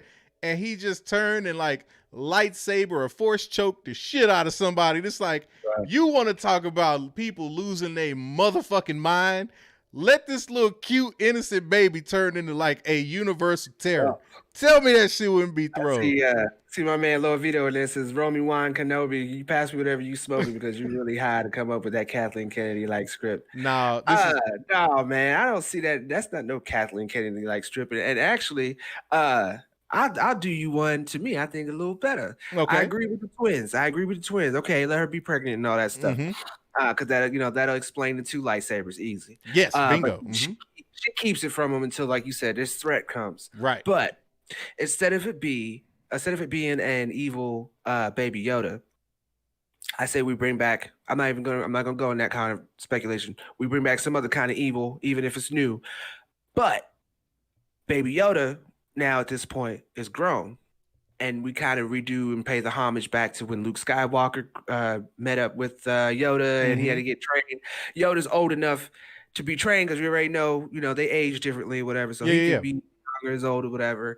And he trains them. But, and the climax of the movie, and we can branch off from here and keep going into whatever you want to call it. I hope they don't come out with episode no more. They need to just come out with regular names. Yeah. One of the twins, like you said, one's light and one's dark, one's light and one's evil. One of the twins gets corrupted and goes onto the dark side with that new evil. And now Rey and whichever the other twins left have to battle the two of them. And it just keeps going on from there for a little while. There's no win, there's no lose. It's a stalemate because it's a brand new franchise. Yeah, and that's the thing, man. Like, first of all, I feel you, Lord Vito. You know you my guy, man. That's why I let you give me shit like that, man. It's all good, bro. But Yeah. it's like that's just and I'm not even saying Ray has to come back. Like we don't even have to know. They can do this like 25, 30 years. You know, these twins can be fully aged and Ray could be out the picture. I don't really give a damn about Ray. My thing is, if you want to have a way to give some validity to the sequel trilogy, that's one of the ways you could do it. I'm not saying that's the only way to do it. I'm not saying that's the best way. But I'm saying, like, if you want to have some oh shit moments in Star Wars, like flip people, number one, you got to make Baby Yoda evil, because that would be like the ultimate like gotcha to all of these motherfuckers that's out here. Oh, he's so cute. He's so innocent. Yeah, till you see him slaughtering younglings and shit. It's like, right? Like he on some whole gremlin shit. Like that. You know what I'm saying? Or something of that sort. Something like that. Or even if you know what I'm saying, they do. Like I see Lord Vito saying skip 200 years. You could do that and make, you know, you can make Yoda or Baby Yoda, you know, this teacher of the Force. Maybe even, you know, he does reunite with the Jedi. Maybe he reunites with Rey and Rey teaches him what she knows or some shit. And that's what, and we get that all in backstory. But he could be, you gotta let it, and again, Mike Halls says, read the EU guys. They did that already. Leia's twins split. One goes light side, one goes dark. Well, yeah, but the EU guy wiped out. The EU doesn't exist. But what did Kathleen Kennedy say? What did she say? She just realized they had 25,000 years worth of lore to explore.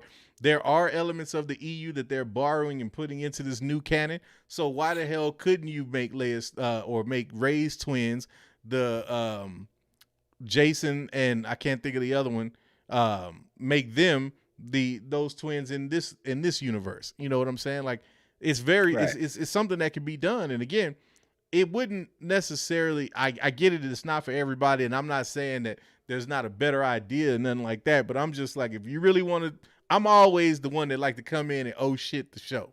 Like I want people to, I'm always for whatever. I mean, I'm a wrestling baby, so I grew up on run-ins and heel turns and Hulk Hogan switching to the NWO, and like that's what I grew up for, like that. That right, for sure. So that's what I'm saying. I see we got Travis Adams here before we get too far there. I said, he says, what if most of the Yoda species are evil as fuck, and that's why we only see a few good ones, and that's why a young one could be a powerful weapon?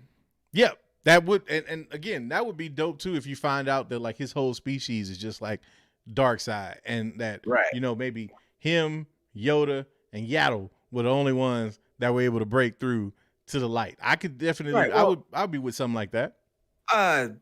What was the Yoda, the one that Rey met or whatever? She kind of had like a personality to herself. They're not really like, she didn't speak like Yoda did, you know, with the take this lightsaber you must type deal. She had like a whole little bar. Like you talking about Maz Kanata? Yeah. She had like a whole little. Yeah, she wasn't that same species though. She was maybe Yoda-like, but she wasn't. No, not her. The other one. There's another Yoda that's. I keep saying Yoda because we don't know the name of the damn species, but there's like a female version in there. Yaddle. You talking about Yaddle? She's from the prequel trilogy. Okay. What's the deal with that one? I don't really know anything about Yaddle outside of the fact that she was in the prequel trilogy. Like I don't know if we got anything beyond that. Like I don't know if there's anything that really explains. She's in definitely episode 1, but I don't know if you know any appearance of Yaddle outside of episode 1. Hell, for all we know, in the mathematics, I think people have already confirmed. I don't think they add up, but hell, for all we know, Yaddle could be Baby Yoda's mama. Who knows, man? Like we don't really know yet. But I don't think she really has much to do with it. I think what we find out with Baby Yoda and where he comes from is going to be something that is just, it's going to be a brand new thing. Like this is going to be kind of them getting into an area of Star Wars that we haven't necessarily touched yet. Definitely in the Disney era, but it might even be something that maybe wasn't even touched on in Legends. You know what I mean? Like in the EU. I think they're really trying to go in a different direction with it. And trying to really grow the franchise that way. Got you. I'm trying to Yeah. catch up two-way here. I see some people talking about Yaddle died. I see someone else saying Yaddle didn't die. Yeah. So yeah, it seems like very ambiguated because these creatures are something that we don't hear about. They don't talk about. They throw in sort of like a story progressor. You know what I'm Right. saying? Right. We needed a grandmaster, and it just happened to be Yoda. So here it is. It's this species, but I'm hoping that the Mandalorian is their ability to tap into what George Lucas kept under wraps from us. You know what I mean? Got He's you. the Mandalorian trying to seek out this this Yoda species. I'm hoping it goes somewhere, and we maybe start getting some of these answers that we haven't gotten all these years. Because out of everything, when it comes down to Star Wars, that's where my curiosity really goes to. It's like, what the hell do we even call these? You know what I'm saying? We're calling all of Right. these same Right. things Yodas, and that's just the name of a character. It's not what the species is. Well, And I'll tell you this. I want to know so much more. No doubt. And I'll tell you this much. One thing that I'm willing to bet money on is that Dave Filoni and Jon Favreau are not pulling the Kathleen Kennedy, and they actually have a plan, and they know where Yoda species is from, and they already have all that lined out.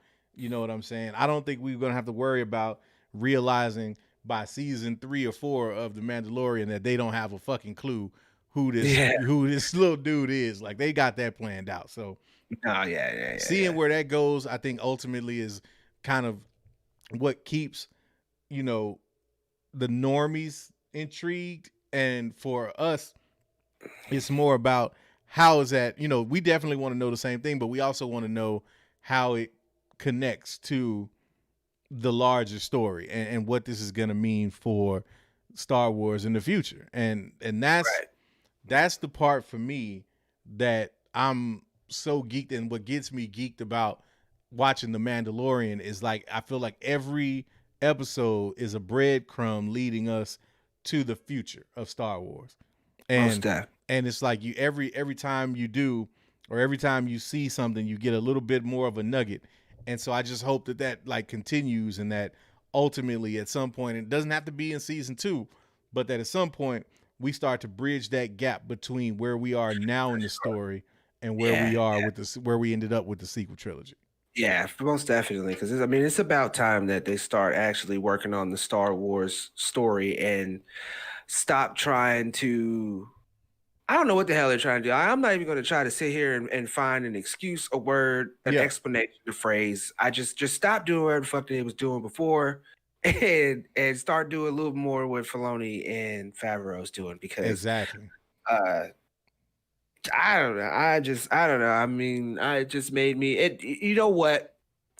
Watching episode 9 made me realize that I was a bigger Star Wars, at least, fan than I realized, because after I finally watched it, I was like, I get it. I understand. I completely, I get it. Like, I don't retain all the information like you diehards do, but I fucking get it. I was like, no, trash. Yeah. Trash.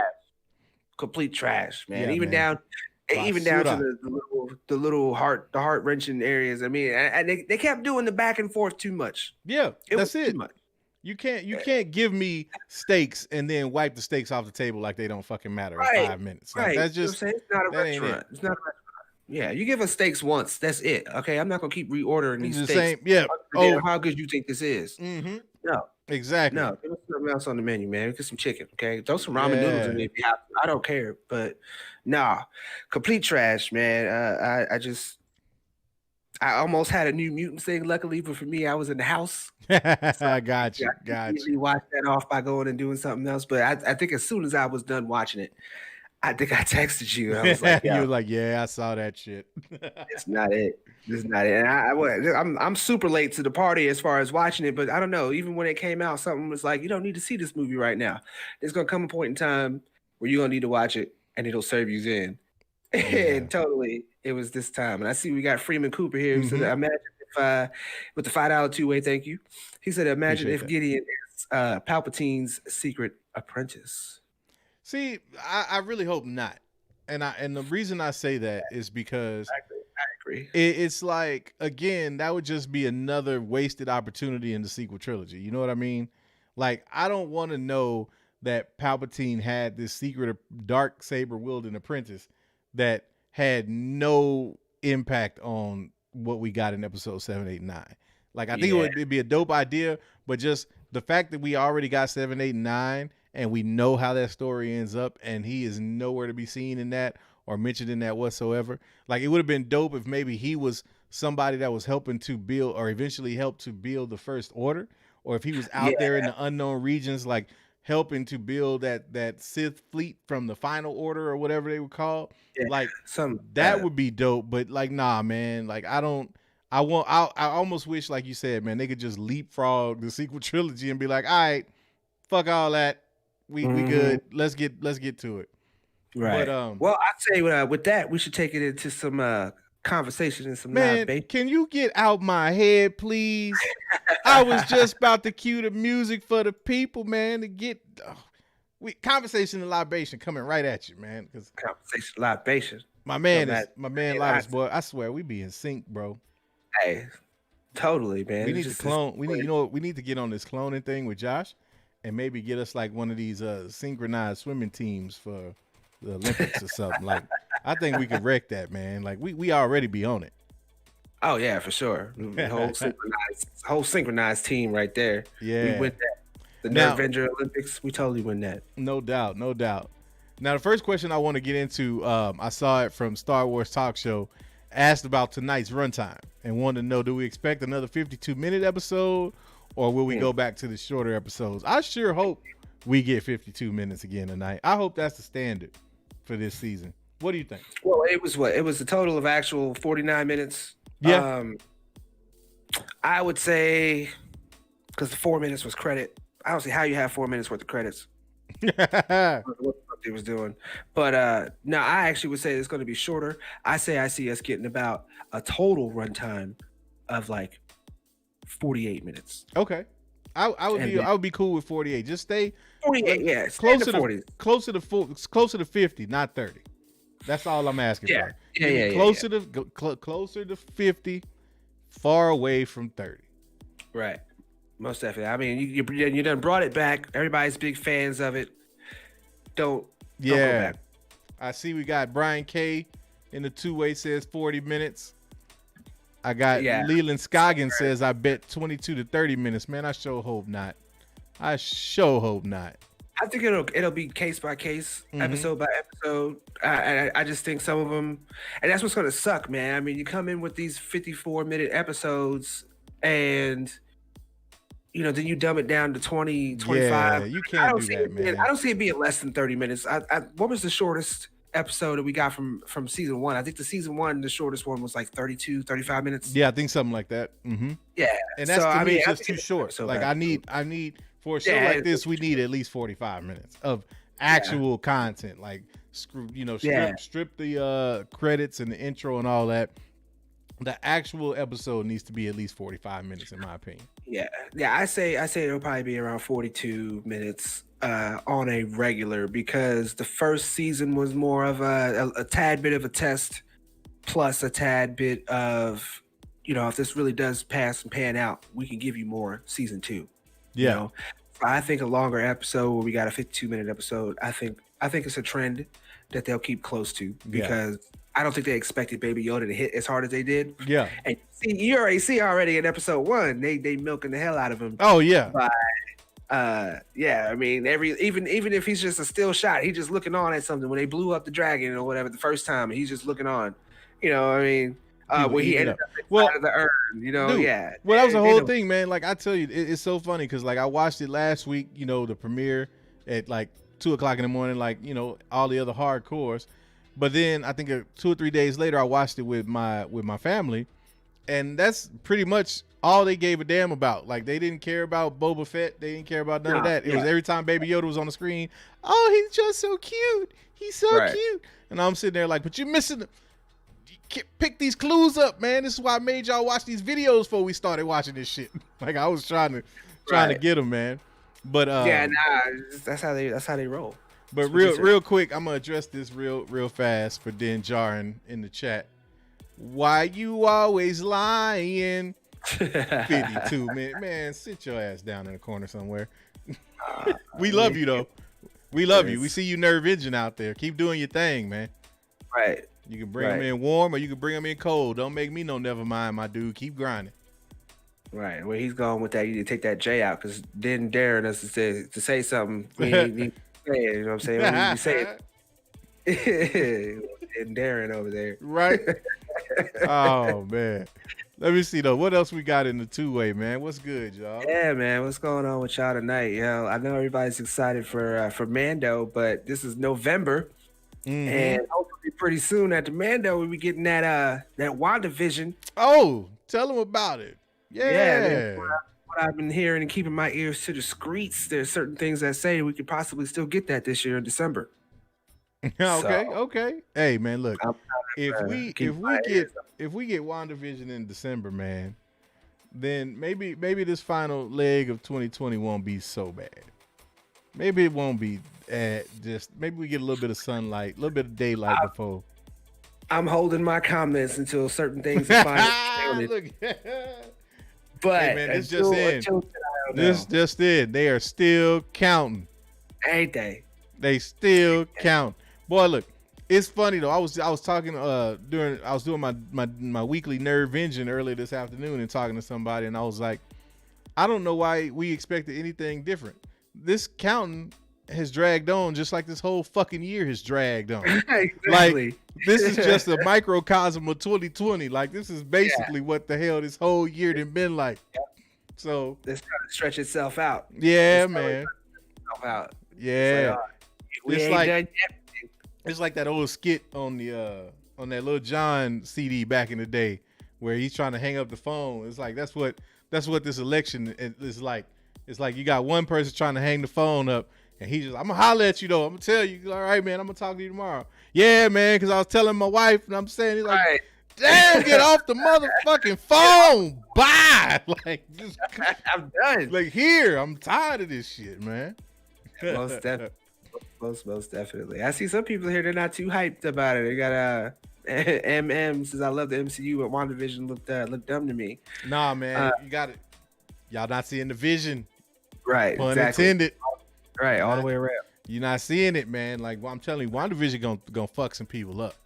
Yeah. That show, if the MCU is setting this up the way it looks like they are, you thought the Infinity Saga was live as fuck.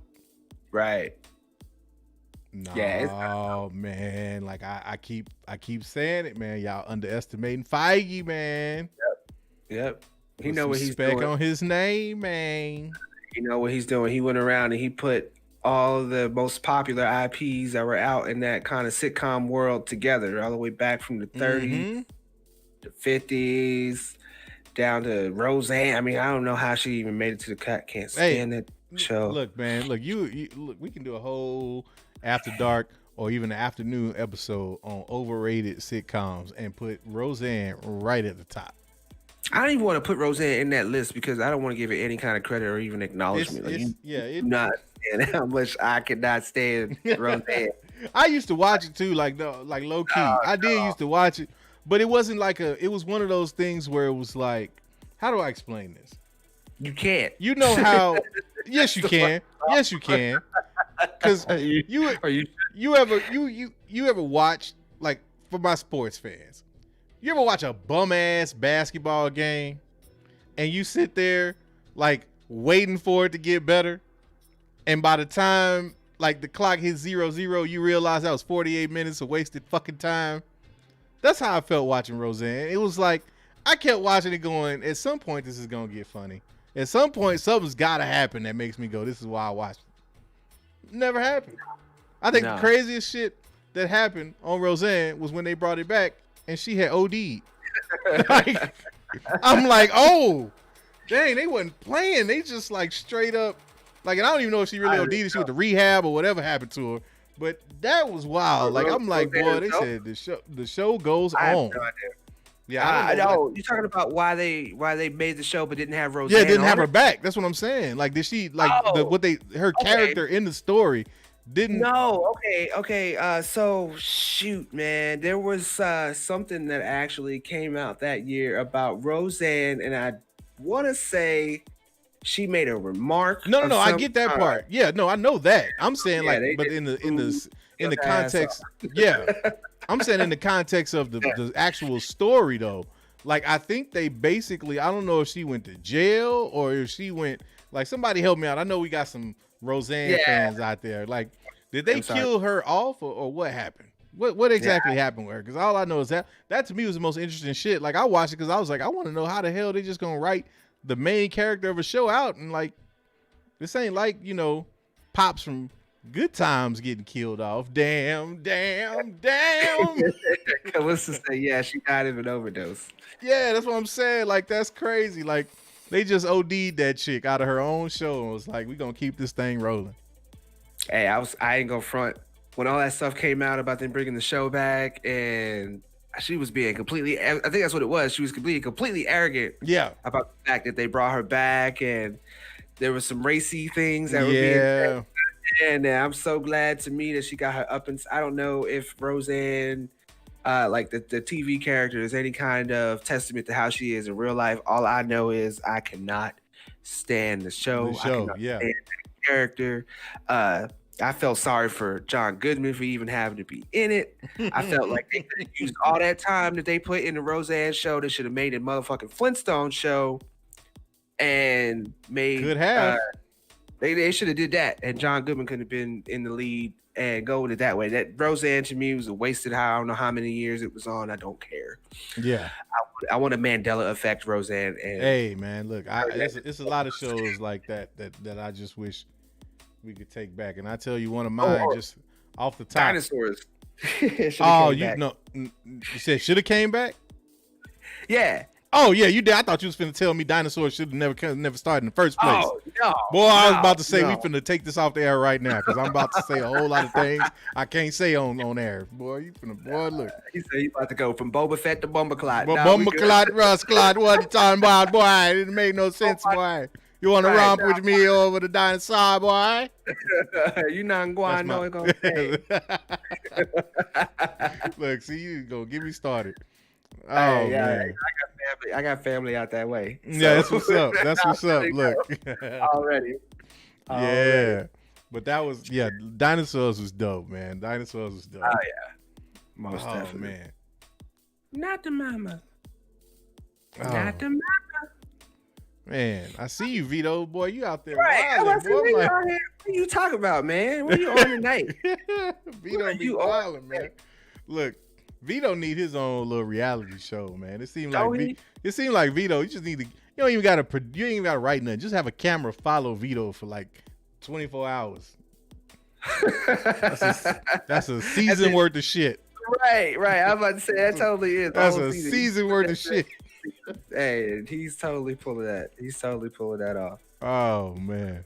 That's Roseanne. Yeah, I got you. I guess I can we feel you. We feel you. I'll show it. Now that we have some context, because I don't know what the hell he's talking about, man. I mean, Vito be on one. Got to keep an eye on him. Got to totally. Yeah. I know Vito. Don't be. Don't call me. Oh man, look. See, he say, what pics you say? Pics you say? Oh, we'll have to. We'll have to get. That'll be the post wrap show. That'll be the post wrap. Yeah, we'll get into that. After air, we call that show after air. Yeah, we'd have to charge something and check IDs for that, boy. Age verification, because we going there. So when we turn into club vendors, I'm trying to tell you, man. Like have some club vendors. That's the adult. That's the adult show. Once we get to the point where we blow this shit up, and believe me, we gonna blow this dinner nerd shit up for y'all, man. We appreciate y'all rocking, but in a few months, man, a few years, y'all gonna be looking back like, damn. When we get to that point, man, we gotta have like an adults only, what goes on behind the scenes, with not just us, but with some of the nerve engines, man. Oh yeah, for sure. I love y'all to death, but some of you motherfuckers need Jesus. Don't y'all? Amen. I'm saying, I love you to death. But I'd be like, whoo. I'm telling you, man, we could do that. We could do a drama show, man. We could talk about some of some of the drama that goes on, man. Like Mandalorian for sure. I'm trying to tell you, it'd be some stuff too. You want to talk about too hot for TV? The true story behind After Dark. Oh shit! Right. We have to sell that to Netflix. Yeah, man. The whole thing, man. Netflix. I need them to get like Anthony Anderson to play me though. He gotta play me, bro. I don't know who I would want Orlando Jones. I'm with it. I'm with it for sure. Yeah, man. Or Eddie Griffin.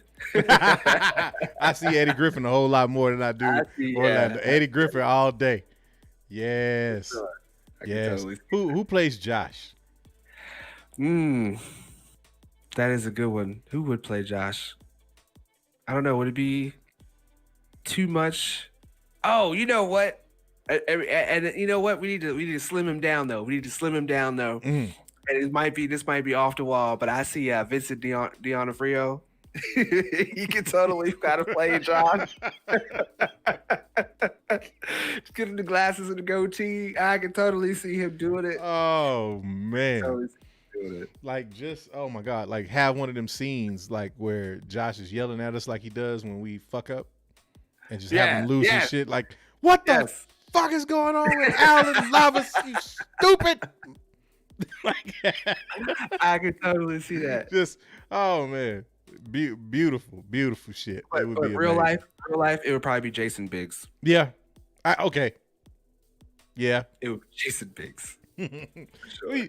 It would be such a colorful cast, man. That would be some interesting shit. Most def. Oh man. I see my man coming back, Stifler. I see Stifler coming back too.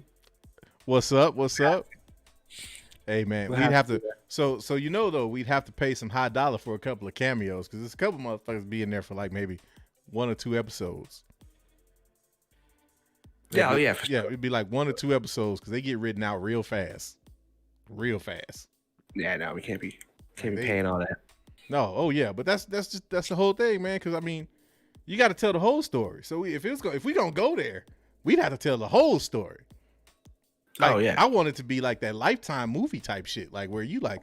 They did what? Lifetime. Oh, dude, we telling the whole.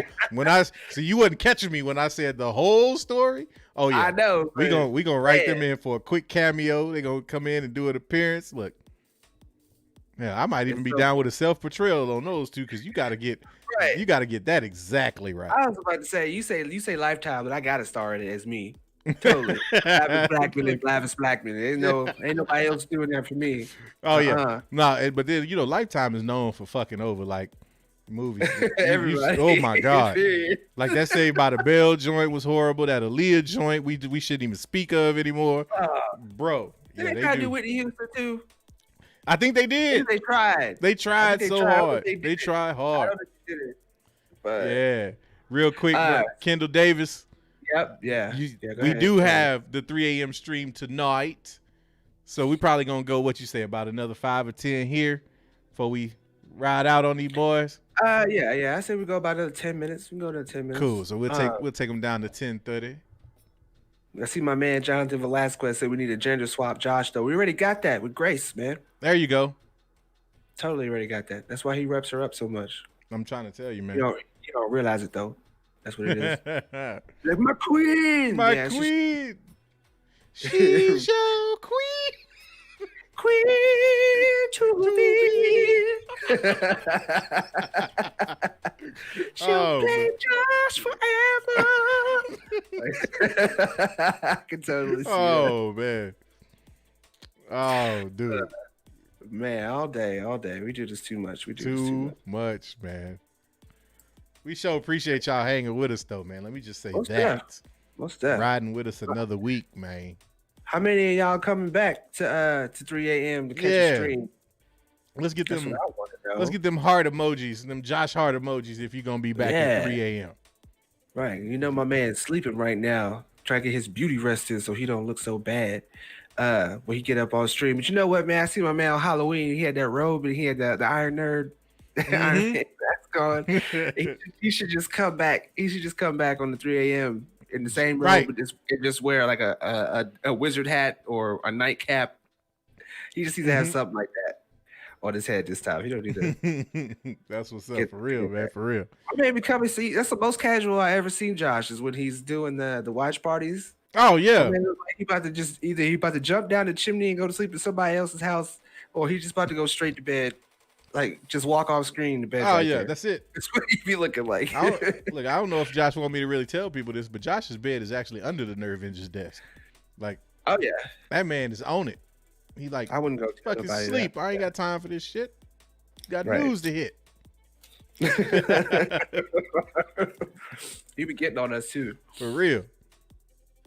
Oh man, push up, guys, do it again. Dude, man, I'm trying to tell you. Look, all I know is if I can't. He be like, these motherfuckers. You know what I'm saying? Look, he gonna have people. Look, we gonna have like inside edition of somebody trying to reach out to us. Now, you guys know that in 2020, if you're having a problem with your superior, you can't. Like, no, ain't no Boyega over here, man. Ain't no Boyega over here. I ain't selling my man Josh out like that.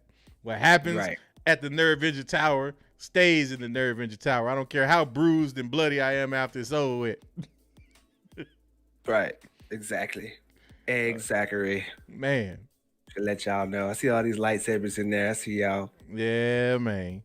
Nah, man. You know, Josh don't watch our rewatches. He just he's in the chat. He's in the chat till he's not in the chat no more, and then that's it.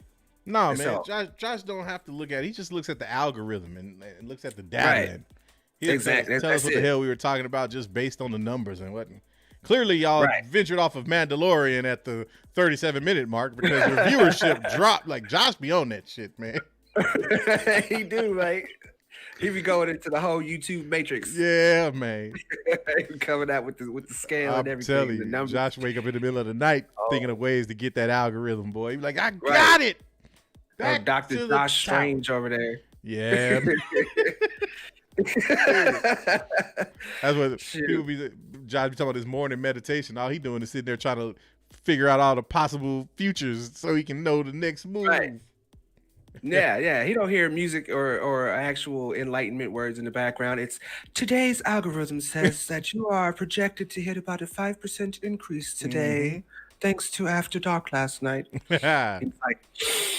Yes.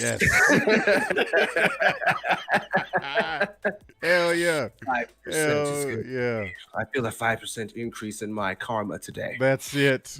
Beautiful. It's a beautiful thing.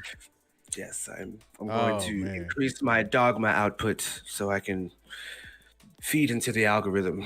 Yeah, exactly. We all know YouTube be on that bullshit though. Oh, for real. Look, man, it's hard, man. This YouTube shit is not easy, man. Josh and any other content creator out there grinding, y'all got my respect, man. You see what Vito said? I just saw that shit. See, look, that's that part. That's exactly the part of the true story of the dinner nerds we need to have in the movie. That's what we need. Like Josh sitting at a table looking like Tony Montana with like 4 or 5 Colombian chicks back there just whipping it up. Like, now, Al, Labas, take these packages. Man, I want you to take them down.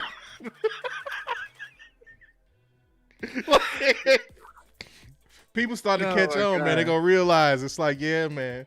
Y'all wonder what we doing with this After Dark lounge during the day and shit. Right. You gonna come in here, it's gonna be all barred up and shit. Purple drink don't pay for itself, motherfucker. Right. You know how much it costs for this purple drink to flow through here? Exactly. Oh my gosh, man. That's just fucking hilarious. I can just picture Josh doing it, kind of. That's the funny. I'm trying to tell you, man, like the whole time. That'd be some shit, boy. You turn on the news one day and they just be like, YouTube content creator Josh Lucas busted in a tremendous. Oh my God! What is the name of that movie with Jonah Hill? Was it Babysitter or? I want to say it's The Babysitter, but I could be wrong. It was with Jonah Hill, and he's got to babysit them kids, and he winds up getting drug out the house to go do something for some chick. He's gonna go get her some drugs. I think he was trying to get her some drugs. Yeah, and he has to take the kids with him, and they get like a Fabergé egg, but inside of it's filled with Mm-hmm. substances With and some product. just that whole thing. I can see Oh, Josh man. come out. Look, Vito already on it, man. If I believe Vito alone, bro, because Vito gonna get us in trouble. We already got to explain this shit to Josh in the morning and be like, "Now look, man, look, man." It's gonna be 3 a.m. Vito gonna pop in. Yo, Josh, so what you whipping up tonight? He gonna be talking all great. Yeah, we got the Mandalorian tonight, guys. Right. Vito's like, nah, I heard you got that hard. Gotcha. He's gonna be like that hard. No, it's Mando. It's really easy. What are you talking about? There's nothing difficult about this. Oh my god.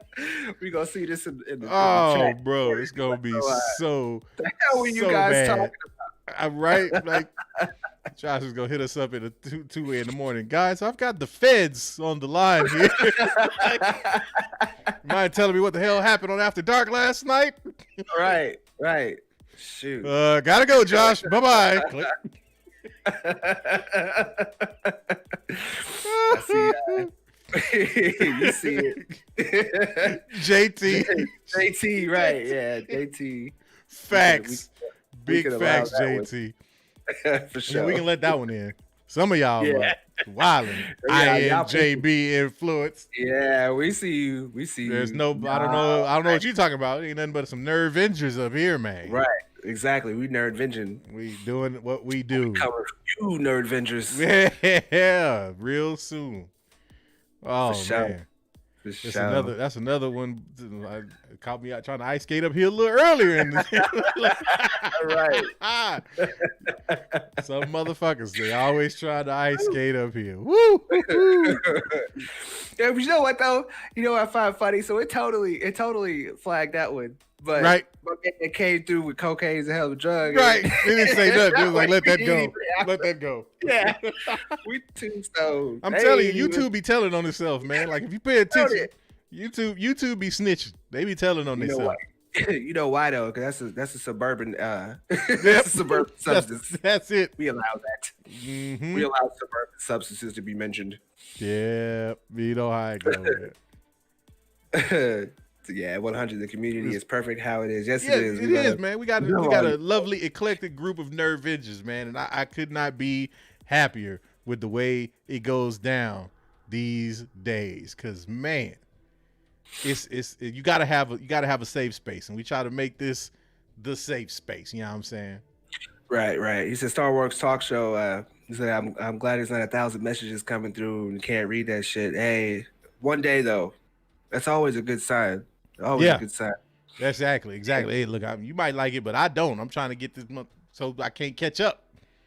Right. You know, but in a way, it kind of makes it a little more personal when it's like that. You know, because this way, you know, if you're seen, if you're shouted out, we are definitely paying you some attention. Like Brian Cade with the $5. Mm-hmm. I like that. Brian Cade, $5 two-way. Yeah. Thank you, man. He said, "Mad respect, Lavis and Al. Thanks for chilling with us." Of course, but of course, it's our pleasure, my good sir. This is what we come here for. The people. The people. We bring After Dark to you. Yes. Man. We are initiated. We are. When we do the libation, do you feel in charge? Do you? Tell him about it. Tell him about it. My man threw it straight in the trash, though. I thought that was hilarious. Yeah. He was like, trash. I was just picturing it, my man. Just throwing him in there like that. They have that GIF where they just hit the back and just falls in. That's how I pictured that. Hell yeah. Oh man. Back again. Said, but yeah, that's what I like. You communicate with us. Like that shit don't bang with other channels. Yeah, I know. I see that. That's one of the things too that we want to always try to keep going. Like no matter how big the show gets, we always want to interact with y'all, man, because y'all the ones that make it happen. Y'all, honestly, man, some of the ideas come from y'all, man. We be paying attention to the chat. We go back, and we be looking at stuff, man, and we see it, and that's where we pull motivation from, man. So on that note, be sure to hit us up in that After Dark in the Discord. Come holler at us. Yes, Make sir. sure you come fuck with us on Saturday afternoon. And when we do the afternoon show, because we got the hotline open in. So if you really got something important to get off your chest, you can call into the hotline and let your voice be heard. Exactly. You know, those are just chill streams. You know what I mean? Like we might not be hitting y'all with nerdy news. We might not be hitting y'all. Of course, we're gonna be talking Mando. Yeah, but that's without question. Yeah, that's without question. But I mean, that's just something we wanted to come back on and just chill with y'all, give y'all an opportunity to come on and get into the hotline, tell us what y'all think about whatever it is we might be talking about. Perhaps you might actually spark a new conversation, a new tangent. It's just an opportunity for us to be able to chill with y'all in the community and kind of say thanks. You know That's it. At the same time, everybody loves that opportunity to be able to have their opinions at least heard, So when we do that, don't be scared, man. Yeah, don't be scared. You gotta get on that mic and be heard. You know what I'm saying? Exactly. Get us up on that line. Shout out to Nightbot, man. He be in here grinding, man. Just smooth off top. Smash like. Every time you smash like, you get a year of good luck. I mean, I smashed like a lot this year, Nightbot, and I'm gonna need you to pick something else better to say, okay? Because otherwise, we would have already known what's going on since November 3rd. Since my birthday, it would have been clear cut. Not none of this down the middle. Gonna find out next week. I type bullshit. What kind is that? I told y'all, man. Find out by Tuesday. Did you hear that? I told y'all. We might not get results till then. I told y'all, man. They gonna drag this shit out just like they've done this whole year. This is the new hotness, man. This is how they keep us hooked, man. This is how they keep us tuned in for the next time on As the World Burns. Man, right. It's like Kirk Cousins was talking about. All right, man. It's November 3rd, man. So we're gonna come in here, we're gonna vote, and we're gonna get them results. And they like, oh well, I ain't got that right now, cause maybe I can see you next Tuesday. I put something on it. I can put something on it. I didn't just do that. No, I didn't just do that. No. No, we didn't just allow for them to come in here and just be like, oh, we can wait till Tuesday. No, we're not waiting till Tuesday. No. Hey, man. No. Well, all we got to do, what this means, man. That just means 2024, man. Josh for president.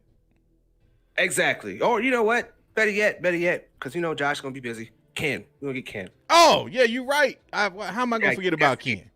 We got to get Ken up in there. Man, look, if Ken runs, I just want to be his campaign manager.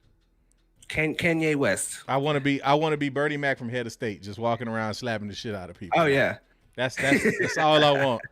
That's all I don't care who's running. Ken, Josh, don't matter. Just bring me in as a campaign manager, the running mate, so I can just walk and just practice my backhand for like a good 6 months.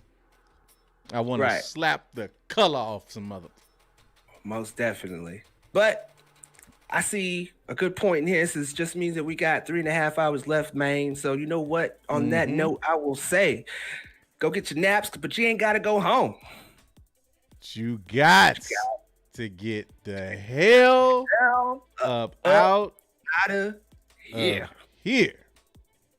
Yes. So, as we say, in addition, Lavas, this has been real again, man. Most def. We only got a few more hours to that episode 2, man. It's gonna fly by, man. It's gonna fly by, man. And we will see you all in the next video.